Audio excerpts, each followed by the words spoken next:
Hola, buenas tardes a todos de nuevo. Ha sido una interrupción corta, pero espero que hayáis podido alimentaros adecuadamente, ¿no? Acorde al foro de discusión que hoy nos ocupa. Y bueno, simplemente quiero presentaros al moderador de la próxima mesa, Avances en el tratamiento integral de los trastornos de conducta alimentaria, el doctor Jorge Pla. Invitarle a moderar esta mesa es una forma de darle su bienvenida a Madrid. Él es psiquiatra de la Clínica Universitaria de Navarra, que generalmente ha estado desempeñando su función en Pamplona, pero hoy, desde hace poco, tenemos la suerte de contar con él aquí en Madrid y de esta manera pues podemos permitirlos compartir con él estos espacios. Él es experto en psicogeriatría, pero tiene mucha experiencia en el tratamiento ambulatorio y en el tratamiento hospitalario de los trastornos de conducta alimentaria y de hecho me consta que compartimos más de una paciente. Adelante, Jorge. Bueno, pues muy buenas tardes a todos. Encantado de estar aquí y muchas gracias por tus palabras, Marina, en este foro de discusión virtual sobre los trastornos de la conducta alimentaria en el siglo XXI. Yo creo que el tema se ha desarrollado durante la mañana de una manera muy interesante y ahora por la tarde pues también vamos a empezar ya con todas las pilas cargadas habiendo comido con unos ponentes de primerísima línea. Yo no voy a alargar nada esta presentación, simplemente voy a comentaros quiénes van a ser las ponentes de esta mesa, que como pasa con los trastornos de conducta alimentaria, las ponentes son todo cuatro mujeres, o sea que seguro que nos van a enseñar muchas cosas muy interesantes. La primera de ellas es la doctora Juana Poulisis, que es psiquiatra, magíster en psicofarmacología, es expresidenta del capítulo hispano-latinoamericano de la Academia de Trastornos de la Conducta Alimentaria y es profesora en la Universidad Favaloro de Buenos Aires. Muchas gracias por estar desde allí, desde Buenos Aires, aquí con nosotros. La segunda de las ponentes será la doctora Rosa Calvo, que es psicóloga clínica, directora de la Universidad de Trastornos de la Conducta Alimentaria del Hospital La Paz en el periodo desde el año 1996 hasta el 2018, fundadora del Hospital de Día del Hospital Santa Cristina y en la actualidad es profesora de Mindfulness de la Universidad Autónoma de Madrid. Muchas gracias también, Rosa, por estar aquí esta tarde con nosotros. No sé si actuará en tercera posición o en la última posición porque ha debido tener algún problemilla y todavía no se nos ha incorporado. Natalia Seijo, que es psicóloga, experta en MDR y codirectora con la doctora Díaz Marsá del Máster de Trastornos de Conducta Alimentaria de la Universidad Complutense de Madrid. Y bueno, le damos las gracias en cuanto pueda llegar, pues la recibiremos como se merece. Y la última ponente es la doctora Irene de la Vega, psicóloga clínica que trabaja en el Hospital de Día de la Unidad de Trastornos de la Personalidad y Trastornos de la Conducta Alimentaria del Hospital Clínico San Carlos de Madrid. Pues sin más dilación, y tenemos ya aquí su ponencia en primer plano, le damos la palabra a la doctora Juana Poulisis. Cada ponente va a tratar de tener unos 20 minutos de exposición para que luego tengamos, puesto que es un foro de discusión, la oportunidad de presentar preguntas, comentarios, aportaciones, etcétera. Y yo me van a perdonar porque cuando falten unos 3 minutos hemos quedado que interrumpiré brevemente, simplemente diré 3 minutos y así el ponente pues sabrá que le quedan 3 minutos. Pues nada, muchas gracias. Doctora Poulisis, cuando quiera, adelante. Muchísimas gracias por esta invitación a este simposio, a este foro de discusión. Me siento muy halagada y bueno, quiero contarles un poquito sobre, en estos últimos años estuve muy interesada como psiquiatra en lo que es la neurobiología y comienza en la Universidad de San Diego a gestarse la terapia basada en el cerebro, ¿sí? Ahora llamada terapia basada en rasgos. Y cómo podemos utilizar los rasgos del temperamento para la recuperación de los trastornos de la conducta alimentaria. Como todos sabemos, los estudios en genética, los estudios de imágenes de resonancia funcionales y la neuropsicología fueron herramientas para el desarrollo de esta nueva propuesta, ¿no? La terapia basada en rasgos con apoyo o con la familia. Lo que hemos visto es cómo los investigadores nos dieron esta información de qué es lo que sucedía en el cerebro desde el punto de vista funcional y cómo esos mecanismos neurobiológicos pudieron ser adaptados a la práctica clínica. Acá vemos una foto en una terapia de grupo en donde se empieza a utilizar esta psicoeducación de la neurobiología para poder mejorar la vida de nuestros pacientes. El tratamiento basado en las bases neurales se vuelve fundamental hoy, ¿sí? Y en estas bases, ¿sí? se basan las terapias cognitivas, la terapia del DBT, la terapia interpersonal, la de Family Therapy y la Radical Open DBT, ¿sí? Entonces, de esta manera puede ofrecer mayor impacto comprensivo. Ahora, quiero hacer hincapié que este tratamiento se suma a los tratamientos tradicionales. De hecho, el soporte neurobiológico, ¿sí? Se empieza a hablar desde el comienzo del tratamiento. Este es un tratamiento que se hace en la primera semana de tratamiento, ¿sí? Ahora veremos cómo lo podemos adaptar en tratamientos ambulatorios, ¿sí? Porque básicamente este tratamiento se da en tratamiento en hospital de día o en tratamiento de internación. ¿Qué muestran los estudios? Los estudios en familias hablan de una tasa incrementada en los trastornos de la conducta alimentaria en familias de primer grado, estudios en gemelos aproximadamente un 50 a un 80% de riesgo de herencia, la genética pesa más que la cultura en la adolescencia, los genes causan los rasgos en la niñez, ¿sí? Son premórbidos, y todo a lo anterior sugiere la base biológica. Entonces, ¿qué es lo que hace la terapia basada en rasgos? ¿En qué se focaliza? Busca reducir los síntomas del trastorno de la conducta alimentaria utilizando abordajes comportamentales que se centran en los mecanismos neurobiológicos de la enfermedad. ¿A qué me refiero con abordajes comportamentales? Es una terapia totalmente juguetona. Son juegos continuos que lo que hacen es hacer intervenir a las familias con los pacientes en terapias multifamiliares para poder mostrar cómo funciona ese cerebro y que los pacientes y los familiares entiendan y sean más empáticos en el acompañamiento. Entonces enseña de forma muy práctica y entretenida a los pacientes y a su red de soporte sobre esas alteraciones, haciendo énfasis en que no serán cambiados, sino redirigidos para su utilización de forma productiva. Entonces, no vamos a trabajar en contra de esos rasgos de temperamento, sino que vamos a trabajar con esos rasgos de temperamento. Nosotros bien sabemos que si esos hábitos de trastornos alimentarios, esas reglas, se mantienen a lo largo del tiempo, por mucho tiempo, lo que genera es un estilo cognitivo más rígido, mayor cantidad de hábitos disfuncionales, mayor estrés en los pacientes, mayor sensación de amenaza, mayor hipersensibilidad, cuadros depresivos, mayor aislamiento, mayor disfunción interpersonal y un set point disminuido. Entonces, este tratamiento se basa en 5 días intensivos, de 9 de la mañana a 4 de la tarde, donde se reúnen las familias a compartir tanto comida, tanto snacks, tanto los juegos interactivos y charlas psicoeducativas, ¿sí? Entonces es un diseño para enseñar a los individuos con anorexia a comprender, enseñar y reconocer los patrones de temperamento y desarrollar habilidades estratégicas adaptativas, ¿sí? Entonces el método es identificar los rasgos innatos de cada uno, trabajar con los pacientes para explorar métodos saludables y constructivos, para practicar sus propios rasgos productivamente e identificar formas saludables de compensar los rasgos que necesitan y no tienen.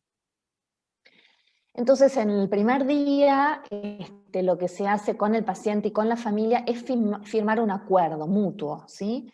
en donde lo que les pedimos es que identifiquen, ¿no? Identificar mis rasgos de temperamento, como si yo fuese una paciente, y manejar mi vida y los síntomas de los trastornos de la conducta alimentaria, a un compromiso con las comidas y con el plan de movimiento, o sea, se firma un plan de movimiento posible según la gravedad de cada paciente, no un plan de ejercicio, sino un plan de movimiento, y se compromete a reducir los síntomas del trastorno de la conducta alimentaria, ¿sí? Entonces, a los pacientes y a los familiares se les muestra la lista de rasgos comunes en la infancia en la anorexia y se les piden que vayan haciendo, tanto los familiares como el paciente, un checklist, ¿sí? De perfeccionismo, orientado a los logros, obsesividad, simetría, exactitud, lo van leyendo junto con el terapeuta, sensibilidad a la crítica, al castigo, al error, ansiedad, preocupación sobre las consecuencias futuras, evitación al daño, dificultad con la incertidumbre, con la novedad, con los cambios situacionales sociales, inflexibilidad, si están aferrados a las reglas, si son procrastinadores, planificadores, trabajadores, prefieren estar con pocas personas que con grandes grupos, son organizados, modestia, inflexibilidad, sensibilidad al tacto, sensibilidad a los ruidos, sensibilidad a los olores. Mire qué interesante cómo incluyen esos rasgos que pueden ser comunes en la hipersensorialidad o en el TEA. Impulsividad, competitividad, si son inseguros con sus propios sentimientos, necesidad de estructura, mirada en detalle, ¿sí? Entonces, los padres y los pacientes van haciendo esta lista y leen, ¿sí?, juntos este consentimiento. Entonces dice, mi temperamento es la base biológica para mis pensamientos. De esta manera van psicoeducando lo que significa el temperamento. Mis sentimientos y mis conductas. El temperamento consiste en rasgos, ¿sí? Piensen que los pacientes no tienen ni idea de qué son los rasgos de temperamento, los cuales están genéticamente definidos e influencian cómo mi cerebro está cableado. Tengo mis rasgos a lo largo de toda mi vida, sin embargo pueden cambiar en expresarse de productivos a destructivos, que fue lo que sucedió cuando se desarrolló la anorexia, y vuelta a destructivos a productivos, basándome en focalizarme en ellos y al tener determinación y práctica. Hace mucho énfasis en la práctica. Entonces les mostramos cuál es la diferencia entre rasgos y síntomas. Por supuesto que todos nosotros lo sabemos, pero esto es lo que le mostramos a los pacientes. Los síntomas son expresiones comportamentales hacia afuera, como los vómitos autoinducidos o los atracones o el ejercicio compulsivo. Son reacciones de la enfermedad y tienen el potencial de ser reducidos y eliminados. Ahora, ¿qué son los rasgos? Son características heredadas e innatas de tu personalidad que manejan tus pensamientos, emociones y comportamientos. Pueden ser modificados intencionalmente desplazando sus expresiones a conductas más productivas, ¿sí? No pueden ser eliminados, pero porque estarán contigo toda la vida. Se les solicita a los pacientes que cuenten cuántos rasgos identifican de esta lista. Por ejemplo, los pacientes con anorexia restrictiva generalmente no tienen el rasgo de la impulsividad. Los pacientes con anorexia purgativa generalmente lo presentan, ¿sí? Si presentan el perfeccionismo, toda la lista que hemos visto. Se les solicita que cuenten cuántos de esos rasgos son utilizados productivamente. Por ejemplo, a veces el perfeccionismo y la autoexigencia es muy bien utilizado en las carreras académicas, ¿no es cierto? Y se interpretan estos resultados. Entonces la intención no es necesariamente cambiar la personalidad ni el temperamento, podemos exponer al paciente durante años a que intente ser más flexible, siendo estructurado y ordenado y predecible. O podemos encontrar caminos de ser más estructurados y ordenados para tener la vida más predecible posible. Cuando tenés un paciente tratando de focalizar en síntomas, pero su salud física como mental están en riesgo, el tiempo es oro, tiene mucho más sentido capitalizar ese rasgo y estructurarlo para el tratamiento. Por ejemplo, este hiperperfeccionismo y esta autoexigencia y la determinación, utilizarla para poder seguir a rajatabla el plan alimentario, para poder seguir a rajatabla el plan de movimiento, ¿sí? Entender cuánta proteína, cuánto hidrato, cuánto necesitan en el día a día. Entonces la estructura de este tratamiento básicamente es psicoeducativa, ¿sí? Sobre las bases neurobiológicas. Hay un aprendizaje experimental, ¿sí? Con prácticas, habilidades de afrontamiento para el paciente y habilidades de afrontamiento para el soporte, ¿sí? Para las redes.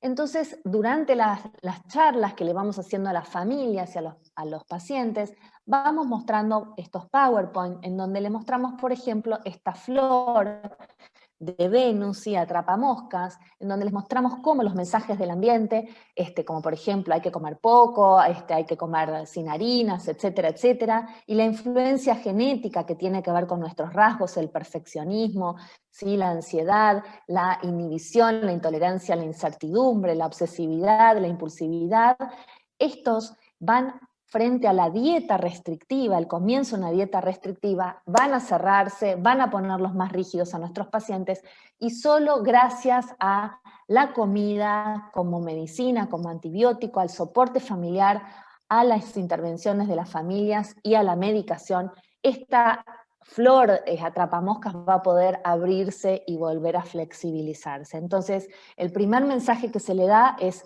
la comida como antibiótico. La otra parte psicoeducativa es cómo funciona la ansiedad en estos pacientes desde el punto de vista neurobiológico. Se les explica la reacción de fight, flight y freeze, ¿sí? Esto de quedarse frisado, quedarse paralizado, volar o pelear, ¿sí? Y por qué de esta manera evitan el riesgo, qué significa para ellos el riesgo, la comida. Entonces vamos psicoeducando sobre el circuito de ansiedad tanto a los cuidadores. Entonces de esta manera los cuidadores se ponen más empáticos, entendiendo por qué, por ejemplo, frente a la comida, frente a la mesa, se quedan paralizados o pelean tanto. Este es otro de los slides que se muestran, ¿no? Un conejito que ve las zanahorias y iría contento con un semáforo verde, pero ¿qué pasa si lo convierten en esas zanahorias en un zorro? Entonces ese conejito lo primero que va a hacer es ver el semáforo en rojo y salir corriendo, ¿sí?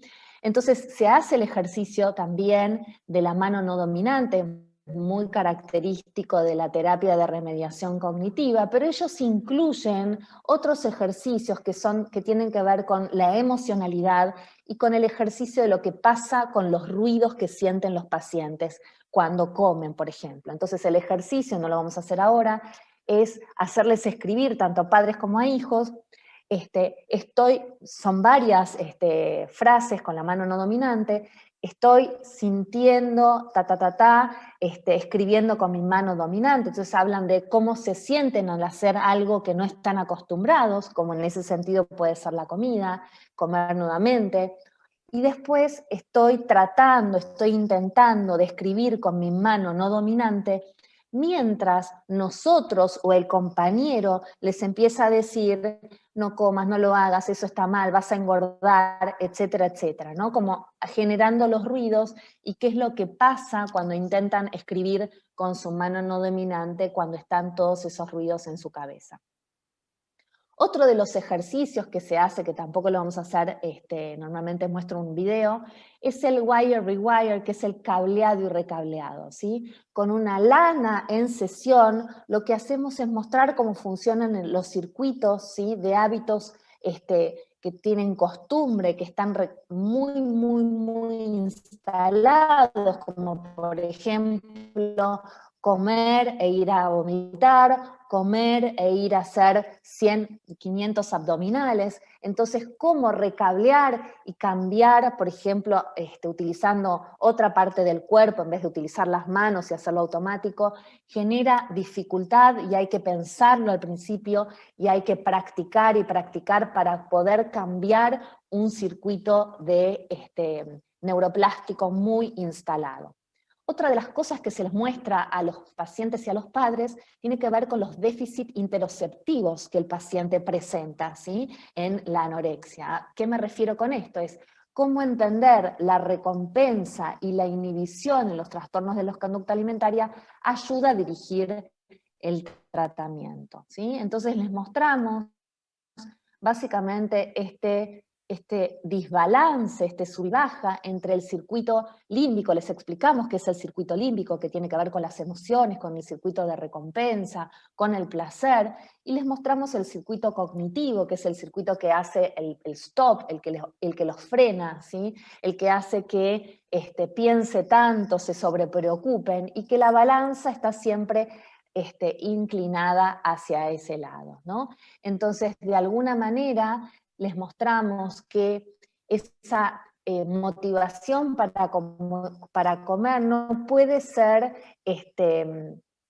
traducida en la iniciación de la ingesta, ¿sí? Entonces la ansiedad, la inhibición o la inflexibilidad inhiben la influencia del hambre, esto es lo que les vamos explicando a los padres, ¿sí? Entonces, por otro lado, les vamos mostrando cuáles son las áreas de importancia en nuestro cerebro, ¿sí? Qué áreas van a regular el hambre, el apetito, y cuáles van a estar disreguladas, la imagen corporal, que tiene que ver con el área parietal, ¿sí? La corteza prefrontal. Entonces les mostramos los circuitos de refuerzo, ¿sí? Cuando nosotros comemos algo rico, decimos, qué rico, estos pacientes no lo tienen. La corteza prefrontal está muy, muy hiperestimulada, entonces pone mucho freno. La amígdala también está muy estimulada, muy hiperactivada, entonces pone la sensación de mucho miedo, ¿sí? Y la ínsula, de alguna manera, está alterada en el sentido que no aparece tanto el gusto, no aparece la sensación del hambre, ¿sí? Entonces, hay preocupación antes de comenzar una actividad, hay indecisión, hay preocupación por subir de peso, por lo que pasará, esto está sobredimensionado, hay miedo a las consecuencias. Entonces, educando sobre las respuestas del cerebro, les mostramos los distintos cerebros, un cerebro con trastornos alimentarios y un cerebro sin trastornos alimentarios, ¿sí? Y les mostramos que frecuentemente los pacientes con anorexia tienen reducida alguna de estas cuestiones, como la habilidad para tomar decisiones, la sensación del gusto, la sensación del dolor. Algunos pacientes con anorexia presentan mucha tolerancia al dolor, ¿sí? Poco reconocimiento del hambre, siempre se encuentran con plenitud, ¿sí? Plenitud de saciedad, y la dificultad de ver el bosque y siempre están mirando el árbol, ¿no? Entonces mostramos las áreas de hipoactividad, de hiperactividad, y acá tenemos un cerebro sin trastorno alimentario. Esto lo hacemos con juegos, no sé si lo pueden ver, estoy tranquila, ¿no? En grupo estoy tranquila, no pasa nada, la amígdala dice esto. Y por otro lado, cuando hacemos el circuito alterado, estoy preocupado, tengo miedo, los hago gritar, especialmente los pongo a los varones gritando la amígdala, ¿no? Como con mayor fuerza, ¿sí? Entonces, si no puedo hacerlo en grupo y lo tengo que hacer en forma virtual, lo puedo mostrar en un cerebro normal, sin trastorno alimentario, dice está bien, no pasa nada, qué rico, ok, la corteza prefrontal dice vamos, mi corteza parietal dice me veo bien, comelo. En cambio, en un cerebro con anorexia, se encuentra ansioso, inseguro y perturbado. Cuando estoy comiendo dice no tengo hambre, no siento el gusto, tengo miedo, ¿dónde está el placer? Atrás dice la corteza prefrontal, es malo, no lo hagas. ¿Qué hago? ¿Qué hago? ¿Qué hago? La duda, esto lo hacemos en práctica en sesión, y la corteza parietal dice, me veo enorme. Cuando los padres ven esta diferencia entre un cerebro sin trastorno alimentario y un trastorno alimentario, realmente van a mostrarse muchísimo más empáticos, ¿sí? Entonces, quiero mostrarles un poquito lo que dicen los pacientes frente a el conocimiento de estas alteraciones. Me abruma el decidir qué comer, cuando hay muchas opciones no sé cuál es la correcta, por eso elijo no comer, que es más fácil que tomar la decisión equivocada. No me gusta cómo me siento después de comer, se siente mejor restringirse. Recuerden que una de las cosas que les explicamos es que la comida genera ansiedad en estos pacientes. No sé qué esperar, estoy caminando a ciegas, busco que otros me guíen. Hay otro ejercicio en la terapia basada en rasgos que se llama el camino de las minas, ¿no? Como que si uno camina a ciegas va pisando las minas y las cosas explotan. En cambio, cuando somos guiados podemos de alguna manera sortear esas minas y poder lograr lo que queremos, ¿sí? No puedo Doctora, decidir... perdón, 3 minutos. Sí, yo ya estoy con mi alarma, así que en 1 minuto termino. Gracias. No puedo decidir, Gracias. entonces decidí vos, ¿sí? Y este es uno de los contratos, ¿sí?, que nosotros mostramos a los pacientes y hacemos firmar, por ejemplo, los que tienen rasgos perfeccionistas, donde se extiende desde intentar que todo sea perfecto e impecable, hasta realizar tareas tan bien como sea posible, sabiendo que pueden ser imperfectas. O sea, esto es lo que nosotros vamos a intentar lograr firmando este contrato, desde una manifestación más destructiva, que sería el hiperperfeccionismo, a una manifestación más productiva, que podría ser el poder equivocarnos, el no hacer las cosas tan perfectamente. Los rasgos ansiosos se extienden de sentirse sobrepasado, preocuparse por varias situaciones la mayoría del tiempo, hasta sentirse sobrepasado y usar la ansiedad como energía motora para actuar en situación a tiempo. Por supuesto que esto dándole herramientas, ¿no es cierto?, para regular esa ansiedad.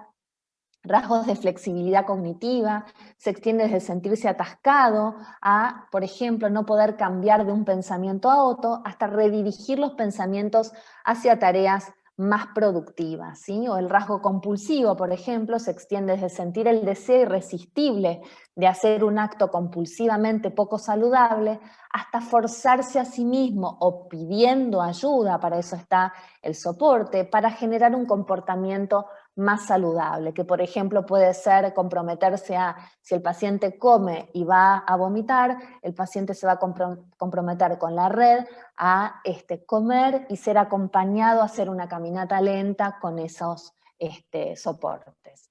Y quiero ir terminando diciendo que gracias a los investigadores y a los nuevos protocolos de tratamiento, ¿sí?, lo que vemos es que la recuperación total es posible.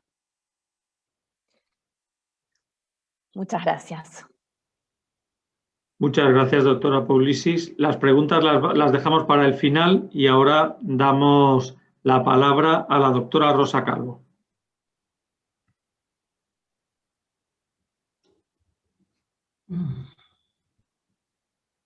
¿Sale ya la presentación? Todavía no. A ver. No sé lo que he hecho. ¿Le has dado a compartir la pantalla? Sí.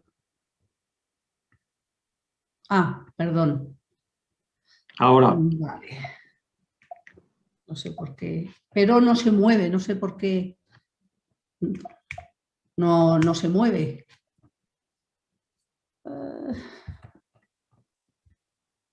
Ahora. Ahí. Muy bien. Yo creo que mi presentación le añade, ¿no?, una parte más a Juana, porque como este es un trastorno tan absolutamente complejo, nunca nos deja de hacernos pensar y añadir aspectos que necesitan. En este sentido, yo me voy a focalizar hoy en la comida. ¿Y por qué? Digo, ¿qué sentido tiene tratar de reconciliar a los pacientes con la comida, ¿no? Por supuesto que los trastornos de la conducta alimentaria son multidimensionales y tienen aspectos neurobiológicos, cognitivo-emocionales, y son las interacciones de ellos más los estresantes, precipitantes, lo que hacen que surja el trastorno. En nuestro caso voy a destacar aquellos aspectos que llevan a el tema que nos ocupa en este momento. Ya sabéis que el inicio es que el objetivo vital esencial va a ser delgada, y no estoy hablando de la anorexia, sino de los 3 trastornos, anorexia, bulimia y trastorno por atracón.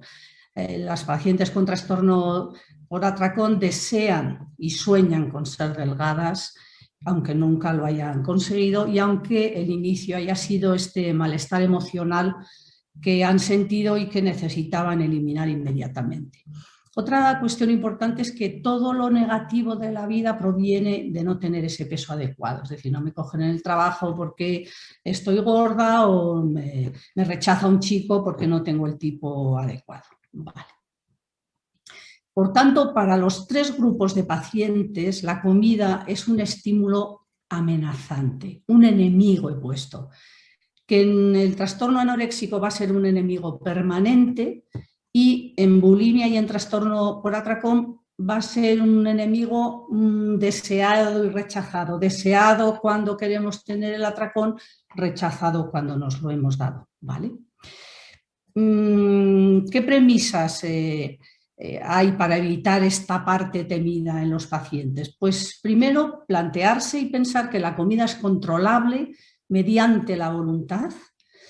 Segundo, que el cuerpo se puede moldear como uno quiere, además, con dieta y ejercicio.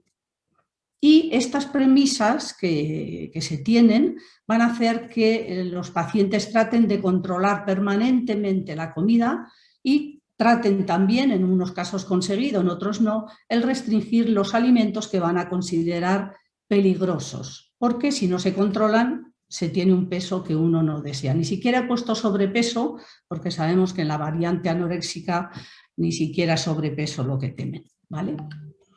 Ahora bien, si nosotros reflexionamos sobre nuestra sociedad actual, es que todos tenemos miedo a la comida. O sea, estamos con esta cuestión de comer saludable, que es que dices, bueno, esto es impresionante, ¿no?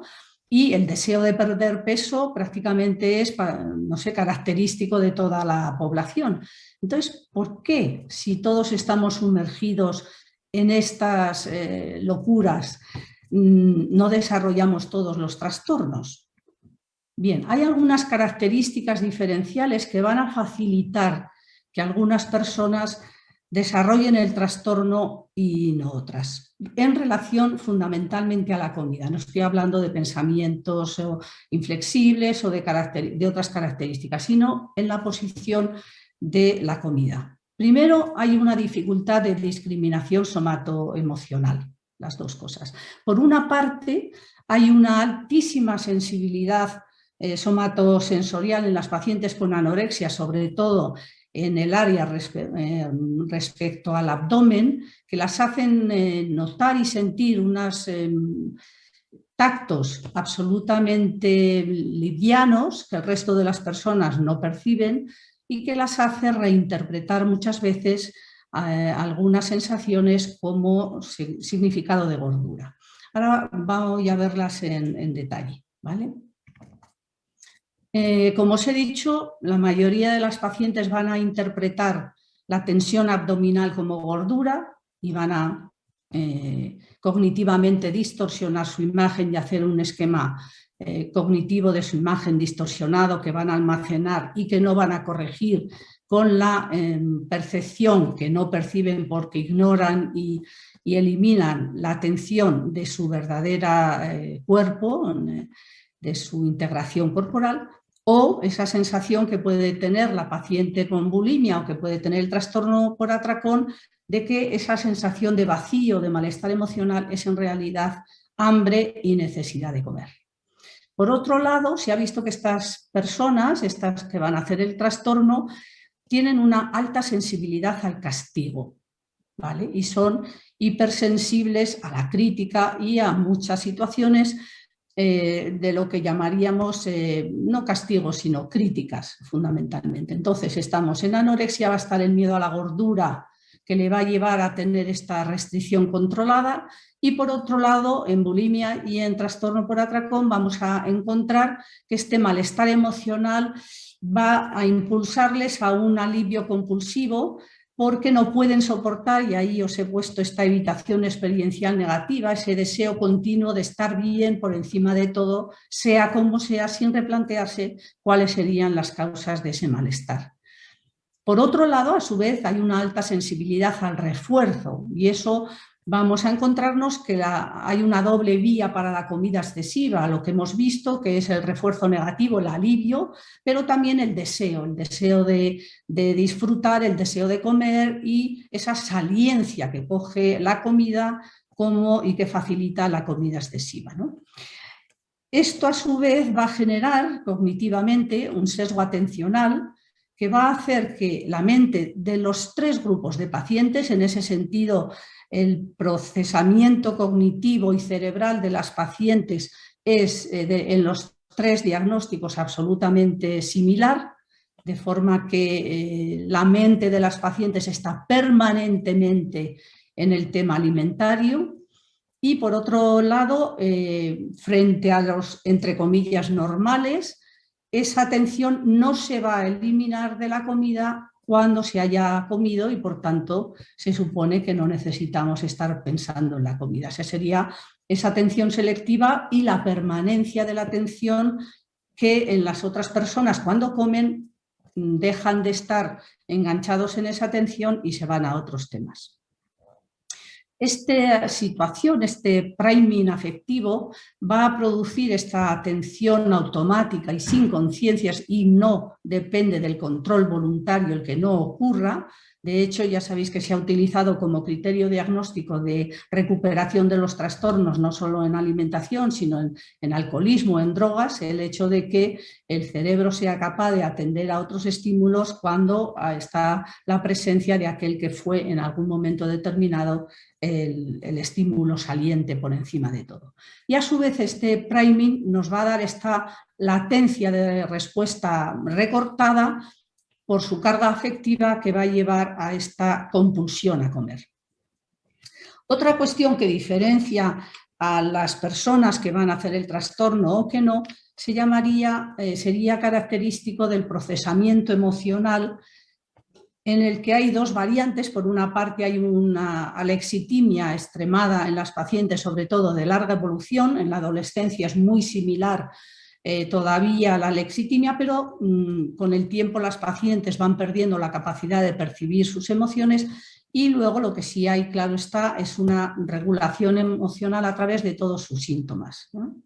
Y lo que me parece muy importante para el tema de hoy es ese desconocimiento que tiene la paciente de que se come por emoción, aunque es una cosa que va entrando en la sociedad y ya la gente lo va escuchando, realmente cuesta todavía mucho que las personas acepten que se está comiendo excesivamente por emoción y no simplemente porque estamos comiendo mal porque sí, sino que esa comida excesiva o inadecuada está asociada a una serie determinada de estímulos, fundamentalmente de la búsqueda de ese bienestar. Una cosa que trato yo de explicar a los pacientes y que me parece muy importante es eso precisamente, el significado de la comida. ¿Qué es comer? ¿No? Porque comer para el primer día de la vida del ser humano es mucho más que nutrirse uno físicamente, ¿no? Se dice que es un acto de comunicación sin palabras. Desde el punto de vista psicológico, comer es aquello que nos da bienestar, plenitud o crecimiento personal, lo nutritivo, ¿vale? ¿Por qué? Pues porque el primer día de la vida, cuando nos cogieron para comer, nos dieron toda esa parte afectiva. Nos dieron cariño, nos dieron calor, nos dieron compañía, posiblemente nos canturrearon, como os he puesto ahí, y esta impronta afectiva positiva se asoció para siempre en la comida, no solo en las pacientes, sino en todos nosotros. De forma que muchas veces cuando nosotros nos encontramos mal sin sentir ese malestar, estamos buscando ese bienestar o esas experiencias primigenias en la comida. Y no las percibimos como que están relacionadas con el malestar, pero realmente ahí fue esa impronta la que nos marcó para siempre, ¿no? El recién nacido va a recibir todo su afecto mientras le dan de comer fundamentalmente, porque cuando le limpian es más complicado ya que tiene una serie de situaciones aversivas de agua o de frío, lo que sea, pero cuando nos dan de comer todo básicamente es un encuentro, un vínculo profundo con la persona que nos cuida. Y a lo largo de la vida vamos a utilizar esa comida para comunicar además los sentimientos. Todo el lenguaje afectivo está plagado de términos de comida. Qué rico, no lo soporto, me cae mal, me astraga, todos son conceptos de comida, ¿vale? Cuando esta unión de alimentación y cariño, les explico yo a los pacientes, y tiene mucho que ver como a veces se ha planteado la comida, sobre todo en la parte de los pacientes con anorexia, obligando de una manera tan nefasta a comer, entre comillas. Eso no es comer, eso no, sí, claro, es sustentar en un momento determinado la vida, pero en general eso va a producir unos efectos devastadores. Esto ya nos lo explicó Spitz, ¿no? Nuestro maravilloso psicólogo que estudió el impacto del cuidado de los niños en ausencia de estimulación afectiva. Y nos explicó que cuando se dan carencias afectivas en el cuidado de los infantes, lo primero que se produce es un retraso en el desarrollo corporal, incluso no se dan la vuelta en la cuna, tienen dificultades de habilidad manual, incluso puede que no hayan desarrollado lenguaje, tienen menor resistencia a las enfermedades y en un momento determinado puede incrementarse la mortalidad. Otra cuestión interesante es respecto a la comida en las pacientes, yo creo que en la sociedad actual realmente, es esta falta de discernimiento entre el hambre físico y el deseo de comer. Se le ha llamado una comida sin sentido, situaciones que nos avivan el deseo de comer, pero que es especialmente llamativo en personas que tienen una sensibilidad incrementada, como hemos hablado antes, de ese refuerzo negativo, de ese impacto afectivo que tiene comer en algunos pacientes, ¿no? Por una parte, nosotros estamos influenciados por estímulos externos, por ejemplo, el aspecto sensorial de los alimentos, o la localización de estos alimentos. Eso se ha estudiado muy bien en la casa, en los supermercados, en los lugares de trabajo, en fin, que se sabe que eso existe. Os he puesto un pequeño ejemplo que es el etiquetado de los alimentos, que como ya estamos tan de moda con lo de la comida sana y todo el mundo ya lo de la comida sana, que a mí me pone así un poco en guardia, pues nosotros siempre tendemos a calificar todo bueno, malo, sano, insano, etcétera, ¿no? Y cuando encontramos en las etiquetas que enfatizan que ese alimento es sano, pues rico en omega 3 o bajo en grasa, se produce un halo de salud que activa todos los conceptos, todos que están asociados al esquema cognitivo fundamental de lo que es la alimentación sana. Es decir, pues es comer eso, va a mejorar nuestra salud, nos va a producir bienestar y posiblemente incluso nos va a reducir las probabilidades de tener enfermedades. ¿Cuál es la consecuencia? Que nos damos permiso para comer más.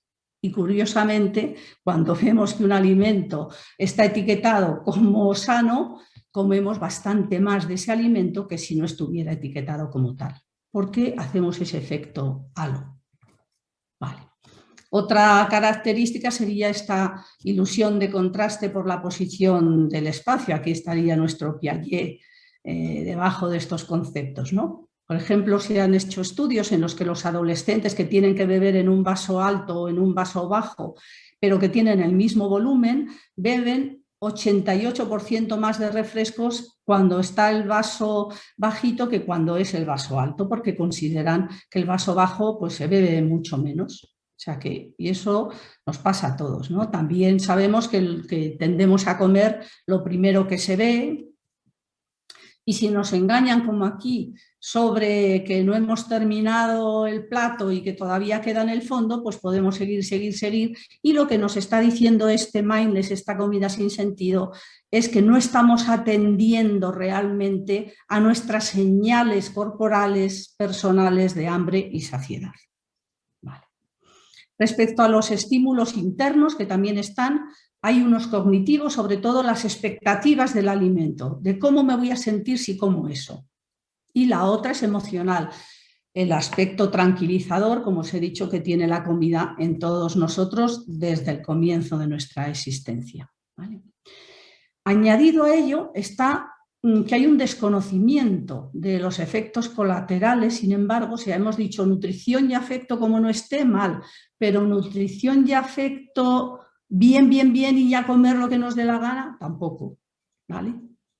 Entonces, cuando el alimento nos evita las situaciones emocionales negativas o las carencias afectivas, o no sabemos cómo expresar algo y lo expresamos con comida, o nos compensamos de un jefe que nos ha maltratado, o por criterios pseudomorales, pobrecillos, ahora ya no hay negritos, creo. los negritos y que dejan tal y que vamos a comernos esto porque que esto es pecado, ¿no? O esa búsqueda enloquecida del placer a ultranza, pues bloquea nuestra evolución personal. Y entonces la comida se convierte en una droga, entre comillas droga, ¿vale? Porque no se ha encontrado ningún elemento estructural de los alimentos que dé cuenta de la dependencia. Parece que sería más una dependencia a comer, como sería al juego, es decir, una dependencia del tipo del juego y no del consumo de heroína, por ejemplo, ¿vale? Pero sí que se produce esa adicción, es decir, a partir de ahí, sin darnos cuenta, siempre que nos encontremos con malestar o solos, en vez de buscar las causas y consecuencias y encontrar soluciones alternativas, es muy fácil ir a la nevera. Bueno, ¿y qué hacer entonces? ¿Cómo conseguir esto que sea bueno y a la vez que no tenga estos apegos perniciosos, ¿no? Y esta es un poco la propuesta que plantean en Cocinar y comer con conciencia plena, ¿vale? Que es una alimentación dedicada al bienestar físico y emocional del ser humano. Rosa, perdón, 3 minutos. Voy a rápido. Bueno, su aplicación no es simplemente ser consciente y ya está, o sea, se plantean cosas más profundas. Lo más interesante, porque esto ya lo he dicho de la otra manera, es el tema de la identidad, la importancia que damos a la identidad en la comida y el cuerpo. Y esto casi es como el punto esencial. La ingesta alimentaria no se puede controlar mediante la fuerza de voluntad. Los atracones no se van a ir ni se van a poder controlar. Lo único que hacemos es retrasarlos y que luego los atracones sean mucho más poderosos y muchísimo más agresivos. La única forma es la autorregulación. El que poco a poco, a través de esas técnicas de cocinar y comer consciente, más el trabajo de meditar habitualmente en nuestra vida, dedicar un cierto tiempo a que lentamente el autoconocimiento emerja y la sabiduría de nuestro cerebro y nuestro corazón funcione, llegue otra vez a funcionar el hambre y la saciedad, ¿vale? Para esa autorregulación se necesita la autoconciencia. Es un modelo homeostático frente al del autocontrol y cuando se tiene pues es fantástico porque empiezas a notar la saciedad, que es como la piedra filosofal de los pacientes cuando empiezan a notar, ¡hala! Si no quiero más. Eso es el inicio de la salida del trastorno. Por supuesto, al comienzo en la variante anoréxica hay que dar la comida como medicina, como no, pero luego hay que hacer ese tránsito hacia lo demás. Los objetivos, entonces, de la comida y el cocinar consciente van a ser tener conciencia de cómo elegimos los alimentos, disminuir la reactividad a las señales de comida, desarrollar esa conciencia de hambre y saciedad, sustituir las respuestas hacia los estados emocionales que no sean comer y cultivar la aceptación. En este caso incluimos el cuerpo. No sé si me queda tiempo para una más. Bueno. Una más, sí. Autoconciencia sin juicio, equilibrio emocional, autoaceptación y esto. Termino con esto porque, bueno, lo otro se queda grabado. Todos los meditadores consideran que la comida es sagrada y que el primer objetivo de la alimentación es la conservación de los seres vivos. Esto es una reflexión que a los pacientes les hace un impacto terapéutico total. Entonces, en vez de convertirse en un enemigo, es algo que nos está permitiendo vivir, que nos da la base para que podamos desarrollarnos como seres vivos y tener la vida que deseamos. Pues con esto acabo. Muy bien, muchas gracias, Rosa. Y lo mismo, dejamos las preguntas para el final y pasamos ahora a la tercera ponente, que entonces seguimos el ritmo que teníamos establecido. Vale. Y Natalia, Doctora Natalia Seijo, tienes la palabra. Gracias.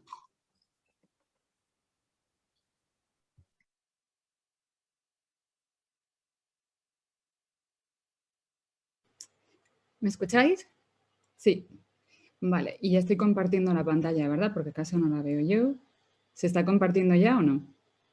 Se está compartiendo, pero no sé si estás en la primera diapositiva. Creo que estabas en una más avanzada. Ahora la hemos perdido la pantalla. Espera, lo estoy poniendo. Vale. Sí, espera un segundín. Que empieza desde el principio. Ahí va. Ahora sí. Ahora sí, gracias. Muy bien.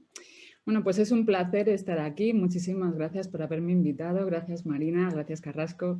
Gracias a todos y todas. Y gracias también por haberme puesto este título que cuando lo vi en el foro me quedé un poco sorprendida. Dije, bueno, yo sin presión. Esto de presentar el MDR como la revolución terapéutica en los trastornos alimentarios. Así que vamos allá y voy a dar la introducción entonces a esta revolución terapéutica que se presenta en este foro.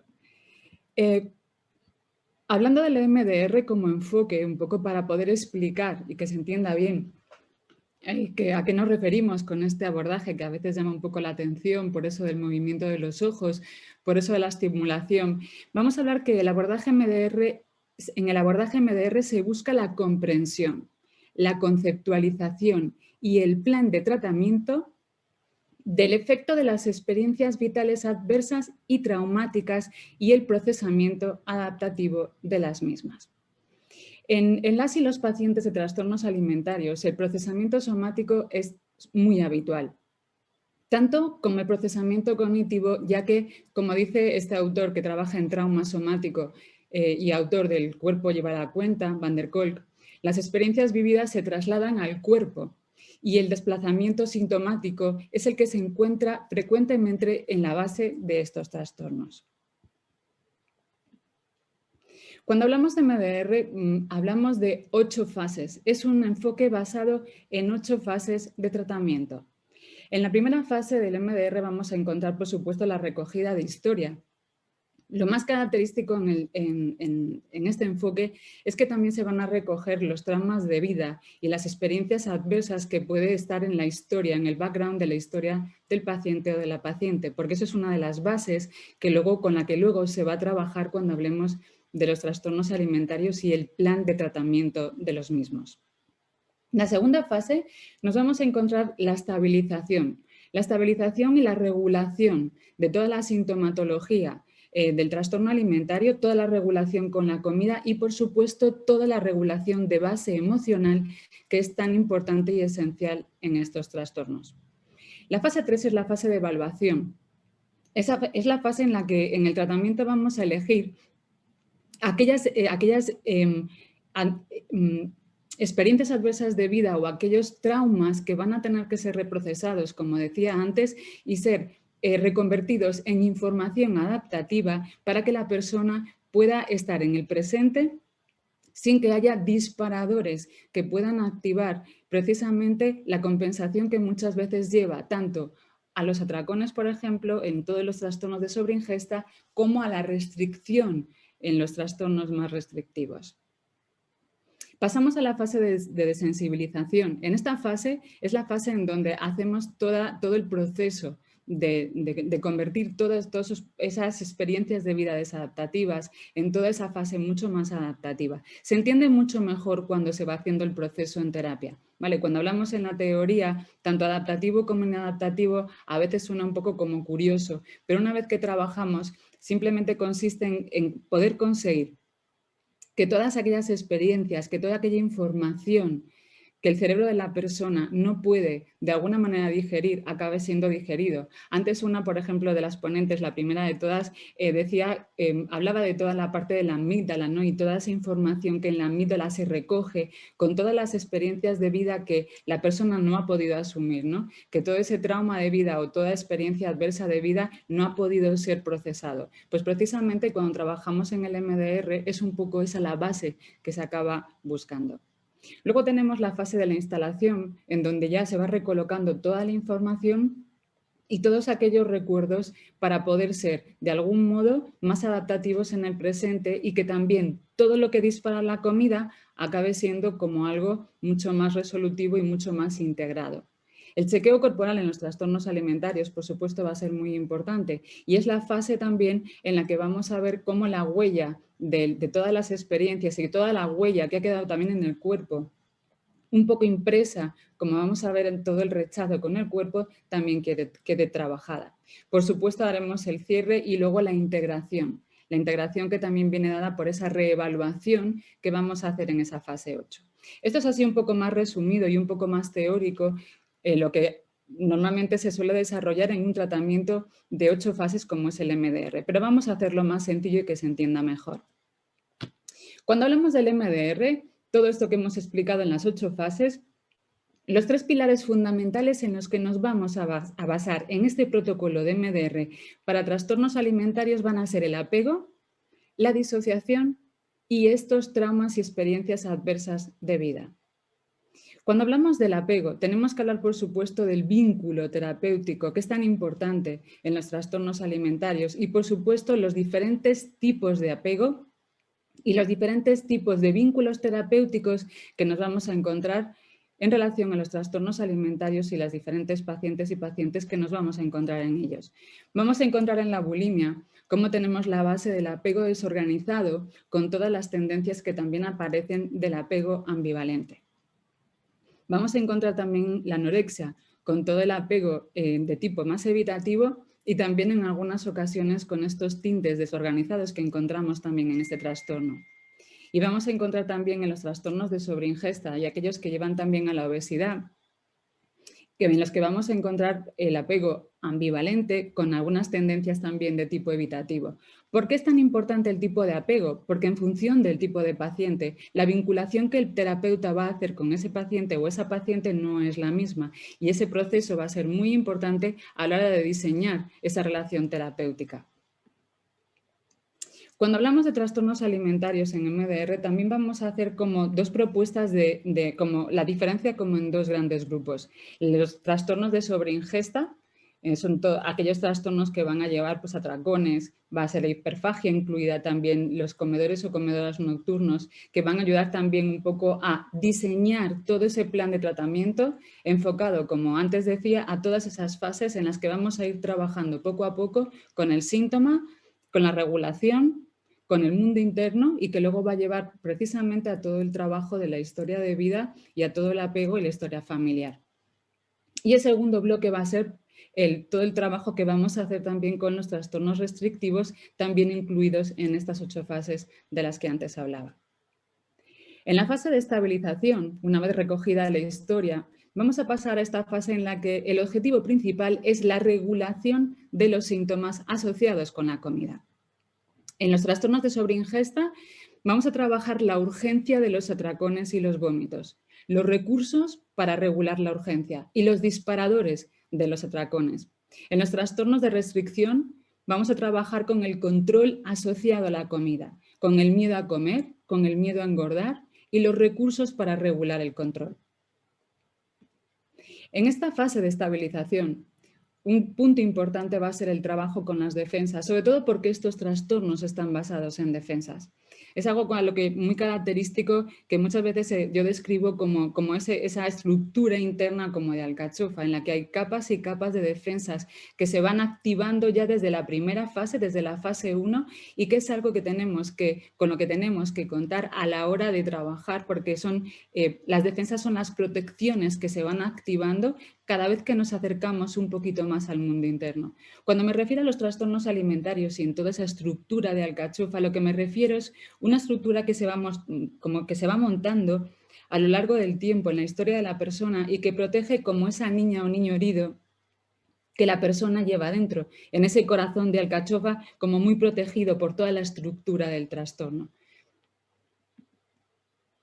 Una vez que llegamos al trabajo de toda esa parte de la estructura de las defensas, vamos a encontrarnos también todo el trabajo con la disociación y todo ese mundo interno, en el que nos vamos a encontrar precisamente todos los aspectos de personalidad que precisamente son muy característicos en los trastornos alimentarios. La crítica patológica, un yo escondido que muestra muchas veces todo lo que la persona no puede contar, los secretos familiares, los secretos de la propia vida, los secretos del trauma, los secretos del abuso, que contiene todo ese mundo interno y que muchas veces la estructura del trastorno alimentario es la que protege para no entrar. Vamos a encontrar también partes como la que luego nombraré después como ese yo rechazado, que es la parte más fóbica y la parte que contiene toda la distorsión de la imagen corporal. Partes también que tienen una estructura como mucho más infantil, que en la persona se puede mostrar con muchas actitudes, ¿no? y con cierta inmadurez y cierto desarrollo un poco más infantil debido a toda la estructura también del trastorno alimentario. Y luego también pues todas las fobias hacia el cuerpo, hacia el peso, que también va a contener todo ese mundo interno, con el que también desde el MDR vamos a ir trabajando. Este punto fundamental que ahora nombraba es el trabajo también del protocolo con el yo rechazado. El yo rechazado es una parte importante dentro de este mundo interno en los trastornos alimentarios que representa toda la distorsión de la imagen corporal, el trabajo precisamente con la parte más fobia en los trastornos alimentarios y sobre todo en la anorexia. Una de las partes más complicadas y uno de los protocolos más difíciles de llevar a cabo cuando trabajamos con estos pacientes y estas pacientes, que es precisamente todo el objetivo del trabajo con la fobia al cuerpo. Con la fobia al cuerpo y no solo al cuerpo, sino a todo lo que el cuerpo contiene, ¿vale? Porque muchas veces, como antes nombraba, el cuerpo lleva la cuenta. Y muchas veces si nos quedamos solamente con el trabajo, como más de la parte externa de la alcachofa, ¿no? En la que el cuerpo simplemente representa la delgadez o una estética en particular, nos olvidamos que muchas veces el cuerpo representa también el lugar en donde radica el trauma, el lugar desde donde la persona ha tenido o en donde la persona ha tenido que sostenerse para poder, por ejemplo, sobrevivir a un abuso sexual. Y en muchos de estos casos es importantísimo poder tener en cuenta el trabajo precisamente con toda esta distorsión de la imagen corporal. Y toda la fobia que se genera precisamente no solo a una estética, sino a lo que la estética en esa persona particular puede llegar a representar. Entonces, en definitiva, cuando vamos a trabajar con MDR y los trastornos alimentarios, podemos mostrar la metáfora de la punta del iceberg. Es decir, cuando trabajamos con los trastornos alimentarios, lo que estamos viendo, de alguna manera, es simplemente la punta del iceberg. La comida es en lo que la persona se apoya para sobrevivir. Muchas veces es esa estructura que antes comentaba, ¿no? que se desarrolla para proteger todo un mundo interno en el que hay mucha información, en el que hay muchos secretos no nombrados y en el que muchas veces el sufrimiento está por debajo de todo lo que no se ve, ¿no? Como precisamente muestra esta metáfora del iceberg. Entonces, identificar la estructura sobre la que se ha desarrollado el trastorno, esa es la parte que no es tan fácil de ver y no es tan fácil de identificar.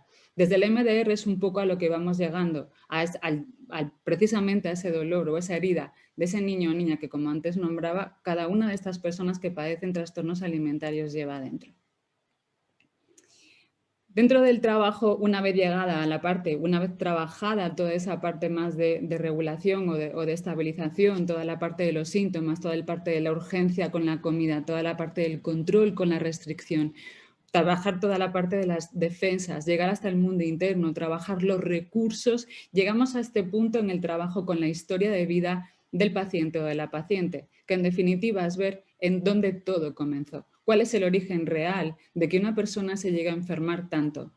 ¿Cuál es el origen real de que una persona llegue a hospitalizarse por dejar de comer? ¿O cuál es el objetivo de que una persona se pegue atracones o acabe vomitando y poniendo en riesgo su vida con la comida? Eso tiene un origen y eso tiene una historia de donde todo comenzó. Pues ahí ese es uno de los puntos cruciales que nos lleva precisamente en el abordaje de MDR a procesar estas heridas de infancia, las heridas de infancia en los trastornos alimentarios. Eso es un poco lo que se acaba buscando y que está yendo de fuera adentro en ese tratamiento en la búsqueda de qué es lo que pasa en esa persona para que se haya enfermado de esa manera.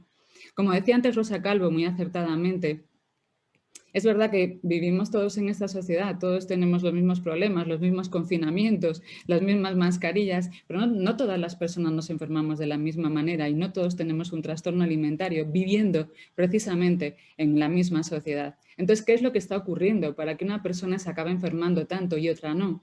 Precisamente algo tendrá que ver todas estas heridas de infancia. La historia de la persona tiene un peso importante en la historia de su vida y cómo las personas aprenden a poder sobrevivir a través de la comida cuando padece un trastorno alimentario es algo importante a tener en cuenta cuando trabajamos en estos trastornos. Quedarnos solamente en la capa más externa de la alcachofa, simplemente lo que hace, o aunque hace, es reducir la sintomatología, suavizar la sintomatología, pero ¿qué ocurre detrás? ¿Qué le ha ocurrido a esta persona para enfermarse de esa manera? Eso es un poco el origen en el trabajo del MDR con los trastornos alimentarios en búsqueda de estas heridas. Y como punto importante también, y un poco porque el trabajo lo quería hacer de una manera más resumida para mostrar simplemente cómo eran las fases de tratamiento, cómo era este desarrollo del MDR, llegamos a este trabajo con el vacío, que una vez que entramos en las heridas de infancia, vamos a encontrar muchas veces que en los trastornos alimentarios el vacío va a ser como una parte fundamental en el trabajo, en la terapia, desde el MDR. Y para describirlo un poco os muestro este testimonio que dice: el vacío es un espacio interno lleno de un dolor interno muy intenso e indefinido. Tienes la sensación de que si lo miras o te lo dejas sentir, te va a atrapar y no podrás salir jamás de ahí. No le puedes poner nombre, sensación, sentimiento, solo es algo que viene desde lo más profundo y que no quieres ni mirar porque ni tú misma sabes de qué se trata. Al mismo tiempo, da pánico, ni siquiera quieres conectar con él, mirarlo o intentar entenderlo. Así que lo único que buscas es cubrirlo con comida, para olvidarte de que está ahí. Buscas la comida para que te haga sentir otras cosas y que haga que eso desaparezca. Pero pase el tiempo que pase, hagas lo que hagas o incluso seas lo feliz que seas, siempre vuelve hasta que por fin, un día, reúnes el valor para atreverte a mirarlo de frente. Solo a partir de ahí las cosas empiezan a cambiar. Entonces, este vacío tan potente que vamos a encontrar en muchos pacientes de trastornos alimentarios se llena precisamente con comida. La compensación con la comida muchas veces es el reflejo de todo lo que la persona quiere tapar, quiere mitigar, quiere calmar internamente a través de la comida. Y si eso muchas veces no se encuentra, no se busca, no se habla, no se identifica, muchas veces no vamos a entender de qué está compuesto ese trastorno alimentario, ¿no? ¿Cuál es el origen fundamental de que la persona compense tanto con comida? Se pega tracones y vomite, o se pega tracones y que se sienta cada vez peor y necesite más comida, o simplemente que esté todo el día comiendo para poder llenar un vacío que no hace más que hacerle sentir siempre con angustia, con ansiedad y con sensación de soledad. Pero cuando hablamos del vacío que se llena, no es el único que existe. También hay un vacío, que es el de la anorexia nerviosa. Y es un vacío en el que no dejan de comer porque se sienten llenas, sino porque se sienten realmente vacías. Y con esto podemos hacernos una idea de cómo el tratamiento, muchas veces en los trastornos alimentarios, que hablamos de cronicidad y hablamos de personas que muchas veces tienen que aprender a vivir con estos trastornos, poder conseguir que un día lo que llamamos imposible se pueda convertir en algo muy posible. Gracias. Muchas gracias, Natalia. Y lo mismo, dejamos las preguntas para el final, que de momento no tenemos casi ninguna pregunta o ninguna de momento. Y le damos la palabra a Irene de la Vega. Gracias, Irene. Hola, gracias por darme la palabra. Voy a compartir la pantalla.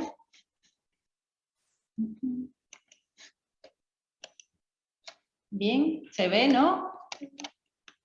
Y se pasa, ¿verdad? Se ve, sí. Cómo se mueve, vale. Todo por no empezar a hablar y que esto se quede quieto. Bueno, en primer lugar, agradecer mucho a Marina, a José Luis, el haberme invitado a este foro y también eso que estoy muy contenta de compartir esta mesa con Rosa, con Natalia, con Juana, que me han gustado mucho las ponencias. Y el tema del que yo os voy a hablar es el tratamiento del hipercontrol, del exceso de control, con una terapia basada en la TDC, la Radically Open, terapia dialéctico-conductual radicalmente abierta. Bien, ya sabemos, porque bueno, trabajamos con esto, que la anorexia es un trastorno mental grave que afecta mucho a mujeres, que tiene mucha mortalidad y, sin embargo, para ser un trastorno tan grave, tan prevalente, que causa tanto sufrimiento, hay muy pocos tratamientos psicológicos específicos, muy pocas psicoterapias específicas para la anorexia nerviosa en concreto, y todavía nos falta como mucha investigación y mucha literatura. O sea, nos falta todavía generar mucha literatura y poca investigación al respecto. La Radically Open, por esto yo me fijé en esta terapia, es una adaptación de la terapia dialéctico-conductual hecha para aquellos trastornos que se caracterizan por un exceso de control inhibitorio frente al descontrol impulsivo y la disregulación emocional, que es la principal diana terapéutica de la TDC estándar, ¿no? Que es la que podemos utilizar, por ejemplo, con el trastorno límite de la personalidad o con la bulimia nerviosa o demás. ¿De qué hablamos cuando hablamos de autocontrol?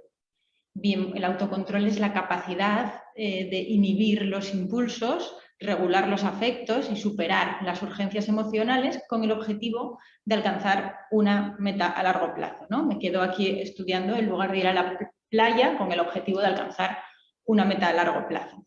Esto se empezó a estudiar mucho en los años 60, un psicólogo que se llamaba Walter Mischel, en la Universidad de Stanford, y se estudió mucho con esta prueba, que es el test del malvavisco o la gominola y demás, en las que es una prueba bastante conocida, en la que se les daba a los niños una golosina y se les dejaba solos y se les decía que si resistían la tentación de comerse la golosina, podrían después comerse dos. Los niños utilizaban todo tipo de estrategias de autocontrol para no comerse la golosina, desde forrarse la boca, sujetarse y tal, pero lo cierto es que había un porcentaje de niños que no podían resistir y se comían la gominola. En un grupo de 30 niños entre 6 y 12 años, el 60% de los niños pudo esperar, ¿no?, al premio doble, y un 40% de los niños no pudo. Sin embargo, cuando los niños eran menores, entre 4 y 6, solo un tercio era capaz de esperar. Así que empezaron a pensar que quizá esto del autocontrol se aumentaba con la edad, ¿no? Era algo que íbamos desarrollando con la edad. El experimento este, que se ha replicado un montón de veces, se ha utilizado en psicología para aludir al desarrollo de las funciones ejecutivas, en concreto de la inhibición, ¿no?, que quizás es una de las funciones ejecutivas más importantes.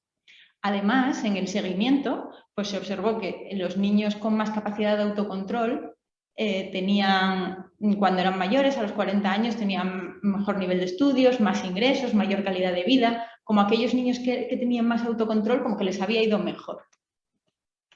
Así que se empezó a pensar que quizá había una relación lineal entre bienestar psicológico y autocontrol, ¿no? A medida que voy teniendo más autocontrol, me voy sintiendo mejor, una relación lineal. Sin embargo, nosotros que trabajamos en clínica, muchas veces nos encontramos con testimonios así. Este que os traigo está sacado de este libro, que se llama Días Perdidos, que es un libro que escribió una persona que tuvo anorexia y que cuenta: tomaba laxantes, bebía litros de agua, siempre tenía frío, me levantaba a las 5 de la mañana, me ponía el chándal, caminaba bajo la luz violeta surcada de las sombras negras de los árboles, abría las puertas del gran edificio principal y corría. Me sentía muy orgullosa de mí misma por obligar a mi cuerpo a correr.